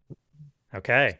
So I would say Deftones is probably one of my favorite bands. That's not my favorite band. I have a list like that too. Yeah. I don't understand it. Like anytime Deftones put out music, I'm gravitated to it. I listen to it. I love it. And then like it's not that I forget about them. It's just like there's other bands I'll listen to, Brand New or Manchester Orchestra. But then like for some reason, Deftones like really came in hard for me this year. And so this album, Private Music, was I don't even know how to say it again. It's just so perfect from front to back. I mean, I feel like it's a perfect album. I love every single one of the songs. I have it on vinyl. I try not to buy vinyl now or I try not to buy every album I love on vinyl because one, it's expensive. Two, I just don't have enough space in my little tiny apartment that we have. But this is one that I couldn't wait to get on vinyl. And it's also probably one that I can't wait to put on when my wife is gone and I just need to have a session where I just need to write stuff out or just being able to just clean the apartment and just let it rip. The guitar work is insane. I don't think I've ever heard, I'm pretty sure his name's Chino. I should know more about this band. That's my favorite band. That's not my favorite band. But his vocals on this album are just so good. Like the way he growls to the way he croons and sings. I mean, it's an exceptional album. I especially love the songs Infinite Source. I love the song I Think About You All the Time. Milk of Madonna was like a killer good track, and then Departing the Body, Cut Hands, like it's just this is a perfect album for me. So like it could have been exchangeably 1 through 3 for me, but this was for sure just a solid top 3. Awesome. So 2 fun facts about this album that I think I've shared on Twitter, but I don't know if you both saw this. First, this is where I learned that my wife thought the Deftones were a ska band. Nice. All right. Because tones in their name, Supertone, Boss Tones, like I get this. And then Milk of the Madonna, who I refer to as TM3, who is now TM4 on Twitter. He is now my 4-year-old twin, one of my twin boys. When Milk of the Madonna came on, he yelled out, "Oh my gosh, yeah, Dad, make it louder!" Or higher, technically. Make it so higher. good. And started headbanging to it. So, because every Friday I listen to new music that comes out, and I play. He really likes Deftones and Rise Against, and then Five Iron Frenzy. You But got yes, one the out of first 3 right. That's good. the first time I played that song, he lost it in the car. And I don't even know why I played that first, but I did. And then when My Mind is a Mountain came on, he yelled out, "Yeah, rock and roll!" So That's amazing. That's awesome. Fan of the Deftones to the point that like my wife went to put it on for him a couple of days later and she's like, no, Alexa, I said Deftones, and she was confused that it wasn't ska. Because again, her context being that he loves Five Iron Frenzy. Sure. Yeah. And they're called Deftones. That makes some sense. So she thought that they were a ska band, but no. So all right. I have a bit of fondness for that album. I thought was fine. It's just not a huge band for me, but simply because my son went nuts for it. Yeah, I've seen a couple year-end lists, and I think that's going to be on a lot of people's year-end list. Yeah, So. if we're arguing like best albums of the year, I might have to slot that one in there because I can recognize that just because something's not a favorite of mine doesn't mean it's not incredibly well done. I've heard at least 3 people who are like, I don't like the Deftones, and that's my favorite album of the year. Like, I think that is going to be like an overwhelming like response from people. So they clearly hit on something for people because just call me out. You can just tell me it's my turnstile album. I can handle it. I'm not. I think it was this album that I sent Kylan the text that I was like, "Are the Deftones the Smashing Pumpkins of our generation?" And I don't mean that negatively, just like the sound on this album sounds like a Smashing Pumpkins album when they're at like they're harder. But yeah. Are they attempting to make all music about them? Because that's really the key to being the Smashing Pumpkins at this point. They got to fund a wrestling company. They got to still be making music to pay for pro wrestling. Then it's the Smashing Pumpkins. You talk to Billy Corgan, like he is the greatest artist from the 90s. I think he's forgot about some other bands. Anyway. But I mean, you have to release another, what's that album? The Melancholy of Sad, or whatever. Yeah. And then you have to do the like Ultra Deluxe edition every single year. Like, oh, I have 64 songs on this now. No, just kidding. And I say that as that's one of my favorite albums of the 90s. I fully make fun of the Pumpkins. And but then now there's 82 songs on it. It's an encyclopedia by this, it's an Encyclopedia Britannica. Well, it's the Extreme Special Edition now. And it's like, dude, chill, freaking. Again, he's got to fund a wrestling company, man. Maybe Oh he needs man. to get a toupee. I don't know. No, he looks good bald. I'll give him that.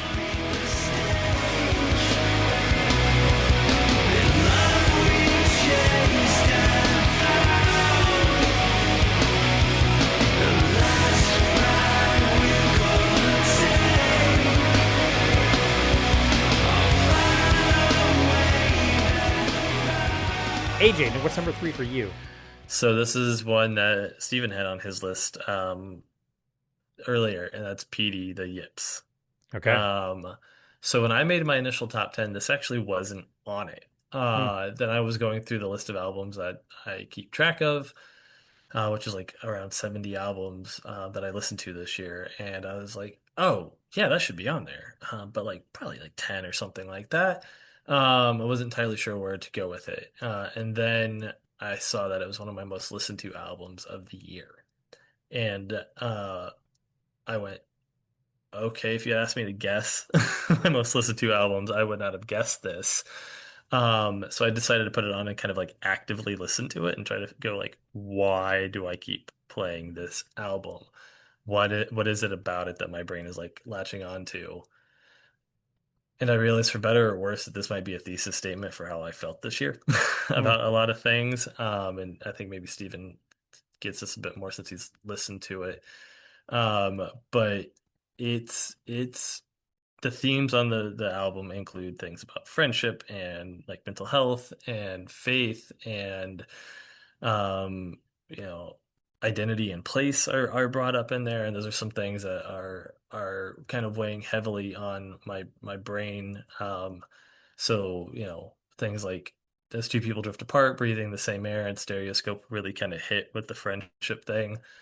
It's a lot of about frayed friendships and kind of challenge friendships. And most of all of my oldest friends live pretty far away from me. Um, and so it's kind of hard to maintain friendships like that. Plus, I've got a full-time job, 4 kids, a 125-year-old house. I'm trying to write books. And so I'm not really happy where most of my like long-term friendships are. Hmm. And so this album, having that as like a major theme, I think is part of why like my brain really latched onto it. I mean, in fact, one of my friends sent me as two people drift apart and was like, I think this is us. Hmm. Um, which led to a good conversation. But there's that. But the yips, I'll believe you. Ask somebody else is like wrestling with kind of like identity and place and feeling lost and all that. And Model Train Town is even dealing with that. And I live somewhere that I didn't grow up in. I don't really identify with the area. Like it's home for my kids and my wife, but it's not for me. But I'm like no longer where I'm from either. Like I'm something new that shapes what I think and my priorities and stuff, and probably influence some of the relationship stuff as well. And so I think like it really just kind of hit in the chest pretty much. Like so much of this album. The mental health stuff and like the milkman, spirit animal, this bucket of water, are again all about mental health and feeling overwhelmed. Like I really love is it in Spirit Animal when he's just like talking about feeling overwhelmed by everything, and he's like, I don't know, I'm done. Here's a drum fill, and it's just like, Hmm. yeah, I think you just hit a wall with some of that stuff, and you're like, I don't know what else to say. Here's a drum fill. So I thought that was really clever.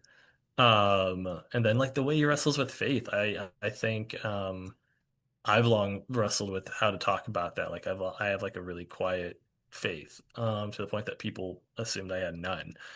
And you know, I think him wrestling with that was kind of really good for my brain to hear like somebody else wrestling with that in sort of this context.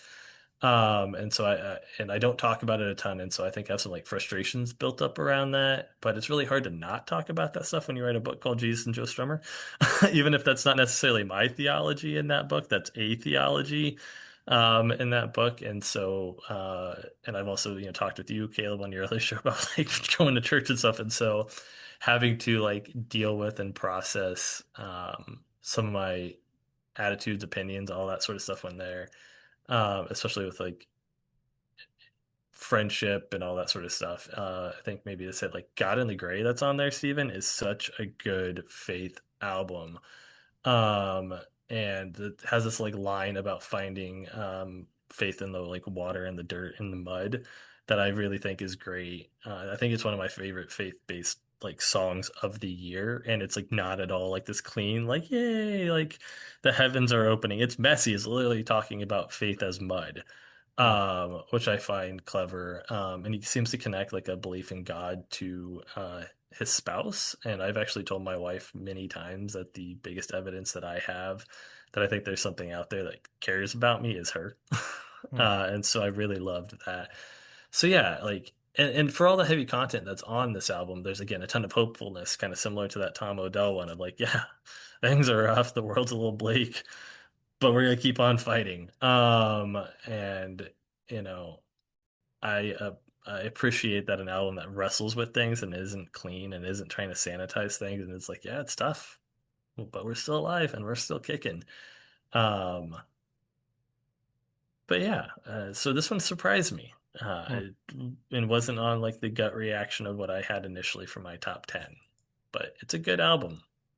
Uh, And I will say, if it wasn't just for like the sheer quality of my top two albums, like I think this might have ended up being one of my favorite albums, which is really weird in a year of weird music for me, as we've talked about, because it's like not exactly my jam. It's some sort of like say anything, bright eyes, lover I don't have to love kind of emo hip hop album that again didn't even realize was wrestling with my subconscious so much and was like a favorite of my subconscious. So I appreciate it a lot.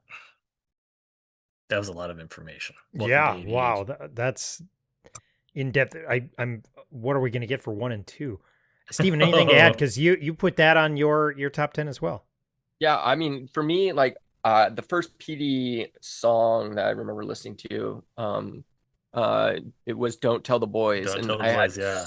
several of my friends said that to me Yep. just because of the OC reference, and they just know my heart. And he does Yeah. this really, he says I'm a lot, or I want to be like Seth, and but I'm a lot more like Ryan. And then like he does this, like I don't want to spoil the OC because you all should watch the OC, but like there was just a really good line in that song, and a lot of people thought of me, and it meant a Yeah. lot to me. And I was like, oh, I'm gonna listen to this. And then like that album, PDUSA, was on my top 10 last year or 2 years ago. I'm getting mixed up sometimes. Mhm. Time flies. And there's those songs like you explained, AJ, like that just wrestle with faith, and like he does it in such a interesting way. Or like when Yeah. talking about his wife, and like that song, the freedom to F off. I'm not gonna say the Yes. word, but like that song, like any Christian should listen to that song because that song is so true in what you're listening, like what he's saying though. Like I Yeah. want to see God in my kids' eyes. Like there's so many lines in Yes. that song that are just like, gosh, dude, I'm not even a parent, but like I see that when I see, some of my kids at work of just like them just trying to do well, and then they just drop the ball, and it's like, dude, like you're good, or just being able to like a girl went through a breakup recently, and I just told her you're a tiny queen, you slay dragons and you're freaking awesome. And she just like just reminding like people of words. So I don't know. PD just has super thoughtful lyrics, and like my Yeah. bucket of water, that one that you said, dude, that's the Yeah. song that got me. Because like Yeah. it wasn't on my top 10 initially either. Yeah. And I was like, oh, it's not PDUSA. I don't like it as much just because like it didn't resonate with me. But as I listened to it more, I was like, oh Yeah. dang, this is really good. And so, I mean, PD is that what'd you say? Bright Eyes and who? Bright Eyes like and say anything because say Oh anything brings yeah, in like that's I feel like like hip hop stuff at times. yeah, Um, it's a great collaboration of who. I mean, yeah, it's just good. Just listen to PD. I'm rambling too much. And it's another one I'm putting on my list of things I got stuff to listen to.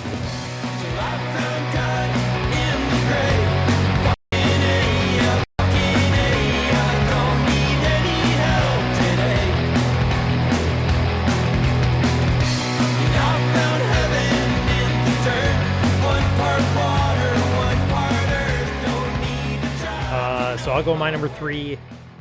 This is really weird. 2 of my top 3 are like Christian albums, which if you would have told me coming into this year that would happen, I'd be like, no, you're incorrect. So that's a weird turn of events for me, but the actual band and the number 3 is not. It's Asaph's Arrows, I still messed it up, by King's Kaleidoscope, number 2.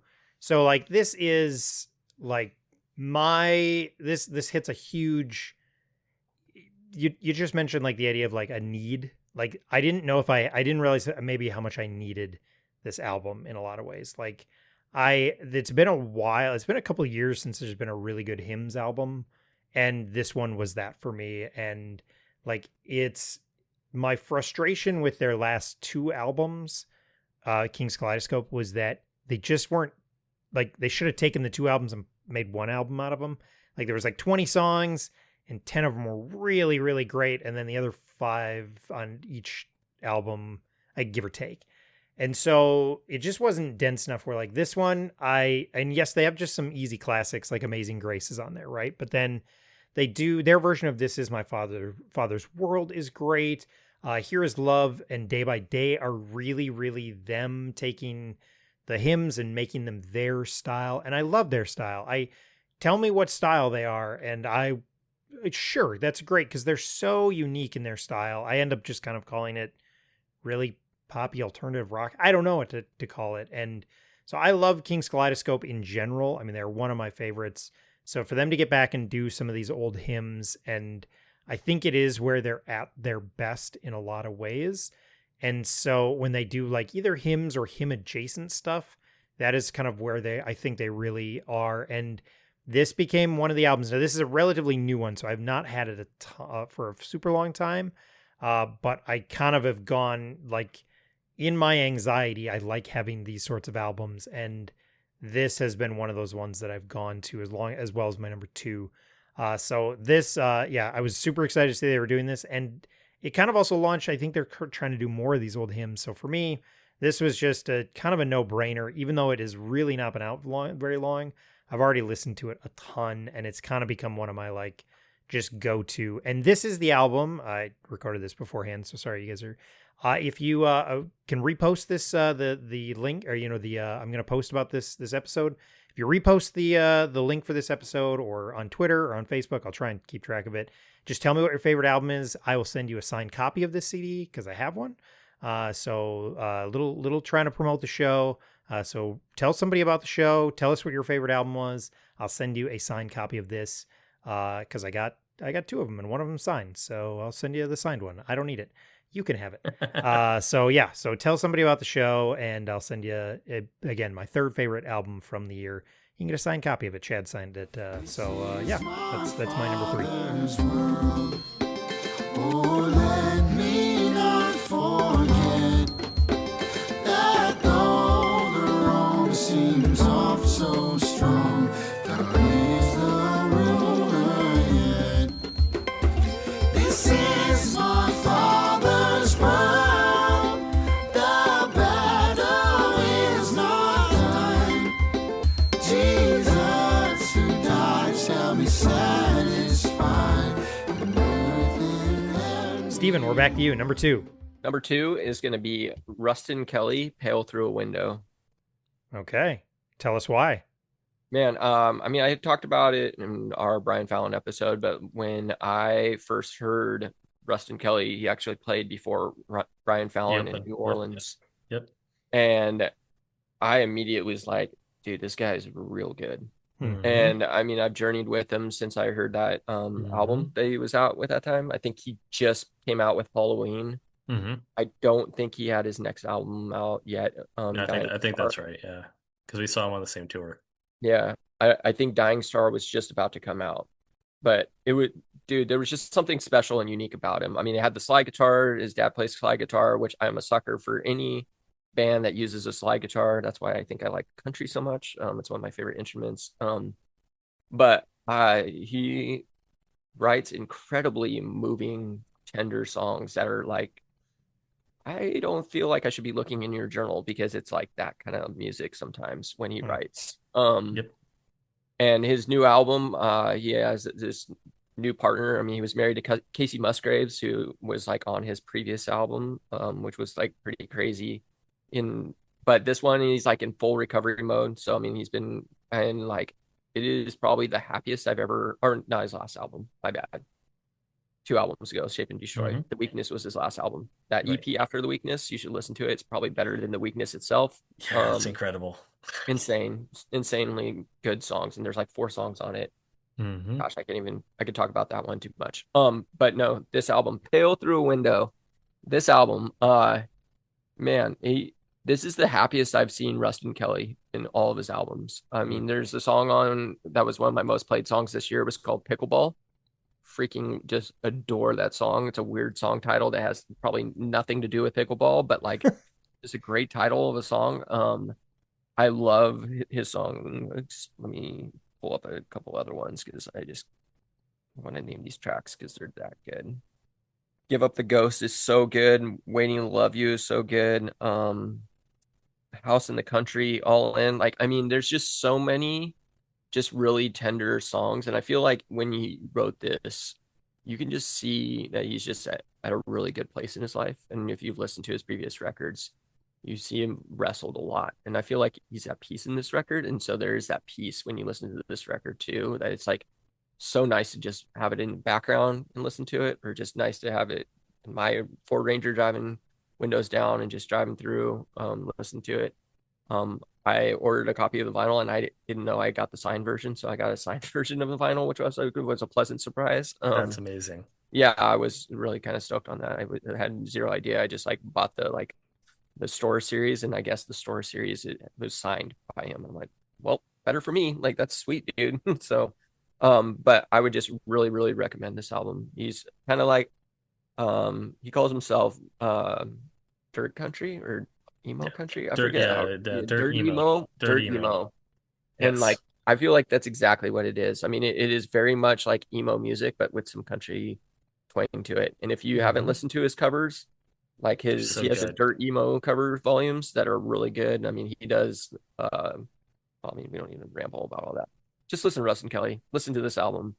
It should be on your top 10 by the time you're done with it, for sure. I guess I ain't got a choice but never turn back.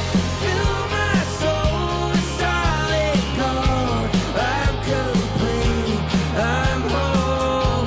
All I know is where you go, I will go. AJ, number 2 for you.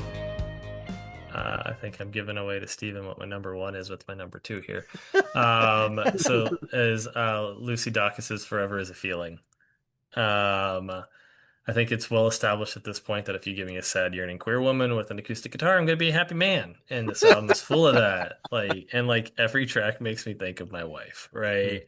Like I just want to be best friends with Lucy and like talk about our how much we adore our ladies together, and get some notes on how to like convey that as clearly as she does, because like I think she's the best songwriter in Boy Genius.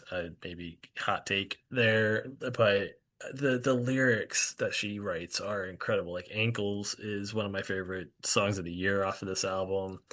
It's got the line, I want you to show me what you mean and then help me with the crossword in the morning, which is some quality, romantic songwriting. And then in, was it Modigliani, I think is how you say it. You make me homesick for places I've never been before. Down to like, and she mentioned Singapore, and the song makes me think of my wife, but in like the reverse of how she like talks and thinks about me, because I also spent time in Singapore for work for a few months, and so like I can relate to that aspect of the song, like talking to your loved one in another country. And she made has lyrics about making observations about seeing family members and their behavior in the person, and my wife's talked about that with me, so I thought that was really funny. I mean, I could keep going on about the lyrics, but like For Keeps has a line, "You are doing the Lord's work every time you smile at me." Holy cow. My wrists are in your zip tie, 25 to life, why not? Like that's a really beautiful way to talk about somebody. And there's more. I could keep going and going, but I do have to remind myself that this is a bit of a family show. And she gets pretty in there. But she's also really self-aware in her writing, and like I really appreciate that, right? Like she has a line in Limerence of "I want to have a beautiful life, but the stillness might eat me alive." And that's as somebody that like lived out of a backpack and like to travel a lot before settling down, like that is something that I really can relate to. She also has a line about, I guess I don't know what I think until I start talking. Side effect of, I think, ADHD Hmm. sometimes is we do our thinking out loud. And so, like I've done tonight. She also writes really solid choruses, right? Like the Bullseye chorus in this album is really poppy and really well done. Um, but yes, the second Boy Genius album on here, an incredible, beautiful, loving country album. Hmm. Me by the ankles to the edge of the bed and take me like you do in your dreams. I'm not gonna stop you. I'm not gonna stop you this time, baby. I want you to show me what you mean. Then help me with the crossword in the morning. You are gonna make me tea. Gonna ask me how did I All right. What about you for number 2? Oh yeah, I was gonna jump to number 1. I should say my number 2. My number 2 is "This World Ain't Mine to Change" by Fepeste. Now, I will fully admit there's some personal bias. Eric joined the show. Yeah. He's been on the show a couple times. I think he's a great guest. He always is well prepared and just has some really insightful things. But this was the album. There's a song on it called "Doom Surfing," and it's kind of about doom scrolling. Mm-hmm. And I was having a morning, and I was doom scrolling, and I was like, I literally kind of started reciting the song, went, grabbed my vinyl, threw it on, and listened to the album. And I was like, well, there's something magical when like you're really struggling, like you're about to kind of head down this path, and this album kind of helps, like just it helped. And I think it's a great album. I love how it ends. "Vengeance" and "My Only Comfort" are kind of songs 9 and 10, and then there's another song for song 11. It's a great close of an album. He really tries a bunch of unique things. He talked about when he was on the show, like he tried some new things, and a lot of that comes out on the second half of the album. And he's an independent artist. And I do remember the first time I listened to this, and I hope Eric will see this as a loving comment. Like, his voice is unique. And I think it kind of was like, at first I was like, I don't know if this is landing with me. But then he like straight up admitted it. And he's like, yeah, I have a unique voice that's not going to be for everyone. But it was kind of when he said that, I was kind of like, oh, okay, he gets it. Like, he gets that his voice is unique as well. And all of a sudden it really, really clicked with me, and how much like, yeah, this is him attempting to do some unique things. This is, and it all of a sudden, like, his voice kind of fell into a really great spot for me. Like, is it super, super, super polished? I think he would admit he did it all himself, and then Jason Martin mastered it. Like, it's not. It's him in his basement doing this stuff. But man alive, this album was another one that just kind of, it's really unique to me to have two kind of Christian-centric albums in my top 5 after the last 10 years. And for both of them to be albums that I just feel like lifted my spirits this year. And this was one that I just started going back to more and more. And just every time I'd listened, it made me smile. So it's not in my wheelhouse. That's the other thing. And I do have a personal connection with Eric. But yeah, this album just grew on me. And I was happy to support a friend. And then it ended up just turning into this album that I just wanted to listen to over and over again. So yeah, I really have fallen in love with this album, and it's just every listen has grown on me. And then it's been a helpful reminder to stop doom scrolling and get back to work, or go do something, go hug a kid, or preferably one of mine, or go do something else, but yeah. So yeah, "This World Ain't Mine to Change" by Fepeste. A great album, and really was a surprise for me this year. So this album's really unique, right? Yeah. Like it's this weird, it's almost like if Keith Green and like the Beach Boys made music together with like Starflyer, maybe somewhat mixed in there a little bit. And he does have a really unique voice. And it is like this really calm record. Yeah. To your point of like it's something that you could kind of put on while doing like maybe like devotional reading or something like that, or just sitting there trying to calm down after the end of the chaotic day of a bleak world. Yeah. And so it is this really like calm and positive, to your point, like record that is pretty quality in my opinion.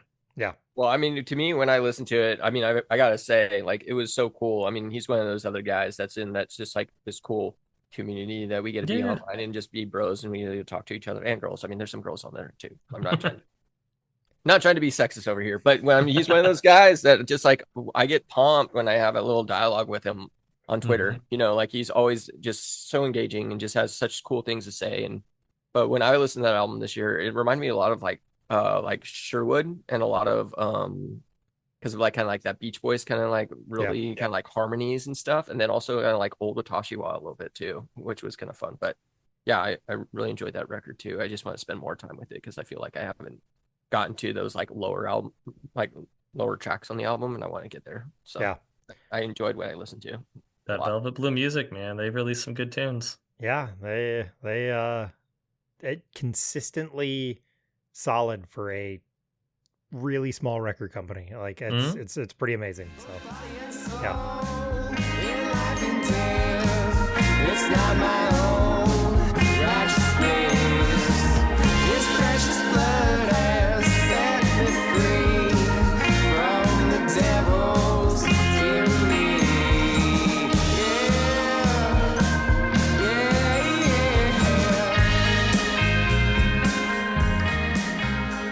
All right. We're down to the final one, right? Yeah, I got my math right. Yeah. Yeah. Steven, what is your number one album of 2025? You got to put drum roll noises. I know. I was like, I don't want to bang on the desk because it's really bad on the microphone. Yeah, we won't do that. But my number one album this year is Arm's Length, and the album is There's a World Out There. Okay. Talk us through it. So these guys are, I believe they're from Canada. And like I said, Midwest emo was my theme of the year. But actually, this album came out really early this year. This album came out, middle of the year in May. And there's a song on there that I could not stop listening to this year. It's called Fatal Flaw. And so I'm just going to read some of the lyrics just because I feel like this is, probably could read this whole thing. It's so good. But pick all your fatal flaws apart. First step is being self-aware. Got so much love in my heart, but I don't know where to start. I was hoping it might be here. I'm running out of road. Believe me, man, I know. But when there's nowhere else to go, it feels like home. So look what you've done. Do you see how far you've come? Romanticize the past for effing once. Know your younger self would be so proud. But you're nothing like them now, as you cover and cut off parts of yourself that never felt or made you once stand out. And I can just keep going, but like those lyrics were just so good to me. And I try not to be one to, like, I think I brought up on a lot of the podcasts too. I feel like I'm repeating myself a lot of just older podcasts that we talk about, but I guess that's just what we do. We're just being, friends and what we talk about.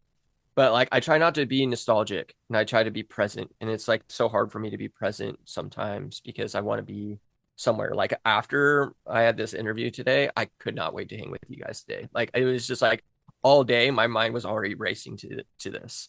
But then there was like, I gotta do dishes, I gotta clean up a little bit, I gotta do things, that are probably a little bit more important. But like this song, just being proud of where you've come and like that. I just love like look how far you've come, and it's just like really neat. And there's like this part where it says we all know the earth is spinning, but we've never seen it spin. I'd like to think that you're still here in that same sense. Another trip around the sun, why does it feel like one too much? Each year's another wound, death by 1,000 cuts. Sit still and look at what you've done. And then it goes back to like that chorus again. And it's just, I just think that writing in that one song, like immediately is my reason for my number one. Two, I Mhm. mean, it's just like a really good emo album. I love the guitar work. I love the double vocals. I'm a sucker for that when bands can do that. I like Brand New and Take Me Back Sunday and numerous other bands of the mid 2000s that could do the same thing.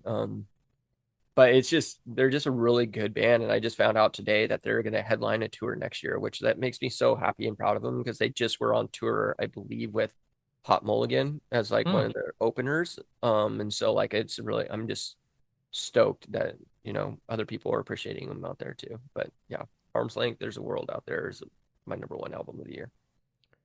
Awesome. I am really excited to check this out. Yeah. I am really excited. Yeah.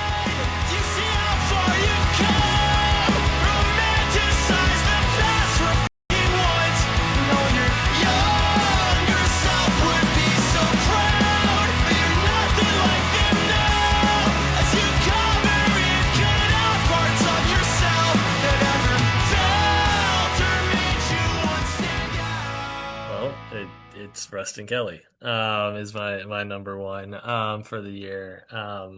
I love so much about this album. Stephen hit on several of the things earlier. It's like it's this love letter to his second wife, full of like really thoughtful, beautiful lyrics. You see growth again to what Stephen said. Like one of the things I've appreciated about Rustin Kelly's songwriting over the years is admitting that he's kind of a difficult person to deal with. Hmm. And I think previously he sort of found it funny. And I think in this album, he at times is reflecting back on it, being like, maybe that wasn't as funny as it was. Like if you go back and listen to a song, A Hole, but it's called the Word, he clearly thinks he's pretty funny back then. And then he's got Twisted Root on this one where it's like, yeah, I don't know about that now. But no, all like so many of the songs make me think of my wife. Wayside, Pickleball, Give Up the Ghost, Waiting to Love You, Me and You, I See You, All In, House in the Country. Some of the same ones that Steven mentioned. They help me articulate thoughts that I have, but struggle to put in words. Like I write books and I struggle to put into words the thoughts and feelings that I have for my Val. And I never saw myself living in like a small Midwest town, but that's where she's happy, so that's where we're at. And I haven't quite bought her a house in the country because we live in a small town, but it's pretty darn close. And despite the challenges elsewhere, I think her and I are like the best place that we've been at since the chaos grenade that is children was first thrown into our life. And this album really catches a lot of that for me to really highlight the point about the like connection that I have with this and these songs. I think I've talked elsewhere about I make a playlist for my wife every single month with 13 songs that I heard that month that made me think of her. Hmm. And I send it to her the last Friday of every month. I think, and I have rules again around like only one song per artist and stuff. I think every month since he started releasing singles on this, I've had a Rustin Kelly song on those playlists for my wife. So Nice. yeah, So it's you solid guys country. both that's in Steven is in your top 5, right? Number two. Number 2, and then it's number 1 for you. How many other crossovers do you guys have? How many other ones do you share? Is that there's just one other one? Yeah, PD's the only other one for us, and I had that at 3. He had that at 6, if I remember right. But yeah, so not a ton of overlap there. But one of the wild things is, let me out of my 10, 1, 2, I'm gonna say there, 3, 4, arguably 5 are country albums. Hmm. I mean, I like Ryan Adams back in the day was about as far country as I went, and like it, and then like some of that Southwest like Roger Clyne and the Peacemakers, but like maybe in a year I'd have one or two if Ryan Adams and Roger Clyne each released an album, Hmm. and now we're up to about half, and you could argue maybe a little bit more, at least has some of the influences of that are kind of that alternative country space. But yeah, Rustin Kelly, it's such a dang good album. It could be number one, honestly. I could switch between Rustin Kelly and Arms Length, honestly. But Yeah. like I just feel like Arms Length just for that one song, just Yeah. get one. But Rustin Kelly's album that's a perfect record. Every single song. Yeah, it like I think when I listed the songs, I listed like a vast majority, like 2/3 to 75% of the album of the songs that I really love on there. Yeah, and again, unfortunately for Lucy Dacus, like just this album existed. If this album didn't exist, it'd be hers. But it was just a head and shoulders above everything to me, and especially as much as I loved that, and again, as much as I relate to Petey's the Yips, it just his quality stuff, and it's so good to see where he's at now versus where he was, and I have grown and liked every iteration and every album that he's released. When my back's against the ropes, when I'm a stranger to myself and I don't know where to go, I will call your name in the darkness and I know you'll bring me home, and all you ask of me is to finally give up the ghost. Give up the ghost.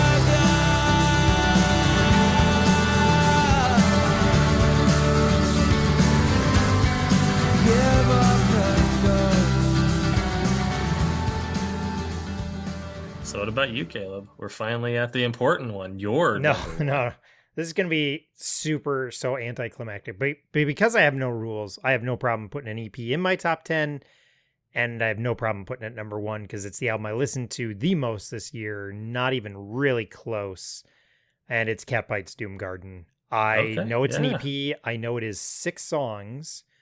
But their full-length album was only 10. And both of their full-length albums have only been 10. So you're not even getting that shortened of an album. This is kind of this is the new ska scene. This is what people do, is they put out these kind of shorter releases. Mm-hmm. But there's one of the songs is like kind of a segue to the final song. But literally of the kind of the 5 like songs that they put out, I would put those up against any song. Now, granted, it's hitting on all my things, right? It's catchy, it's ska, but like from the first line when she rips in with First Time in Denver, and to the like super like kind of sexy like Tired of the Talk with Patrick Stump from Fall Out Boy, and then the both Put 'Em Away when they're singing this like put 'em away. I mean, it's just everything on it is just so catchy. I could not stop listening. Eyes Wide is then kind of this little hardcore punk song. And then they finish the album with Remediate. And yes, it's 5 songs, but there's not a bad note on this thing. And yes, I'd love to see a full length album. I get it. Right now it's the irony of these are all three of the albums, or 2 of the albums, I guess technically, but we all have somebody who toured with Brian Fallon in our top 5. But like it's just like there's just not a bad note on this thing. And so it is the album that like I just went back to over and over and over again. I think when it came out, I listened to it at least once a day for the first 2-3 weeks because it just was so catchy. I eventually did go and buy it on vinyl, even though it's only 6 songs, but I was like, dang it, I'm doing it. It's literally one side. Like it's a full 12-inch and the second side is just blank. I was like, all right, we're just doing side A all the time. I kind of wish they would have put side A and just put the exact same thing on side B. Because then if you have a scratch on side A, just always listen to it on side B. But they didn't. That's fine. But yeah, so that's my number 1. And yes, it's an EP. Yes, it's only 6 songs, but nothing misses on it. It was the most complete listen I had of the year. And they're of active bands, it's Five Iron's kind of active, but it's Jeff Rosenstock and it's Catbite, and they're kind of miles above everybody else for me, and so it had to That's awesome. be Catbite. It had to be Doom Garden. So there you go. That's awesome. That's cool. Yeah. Put 'em away, it's fine, it's dragging me down again. I keep on making mistakes, clawing my way out from under the ground. Yeah. Put 'em away, put 'em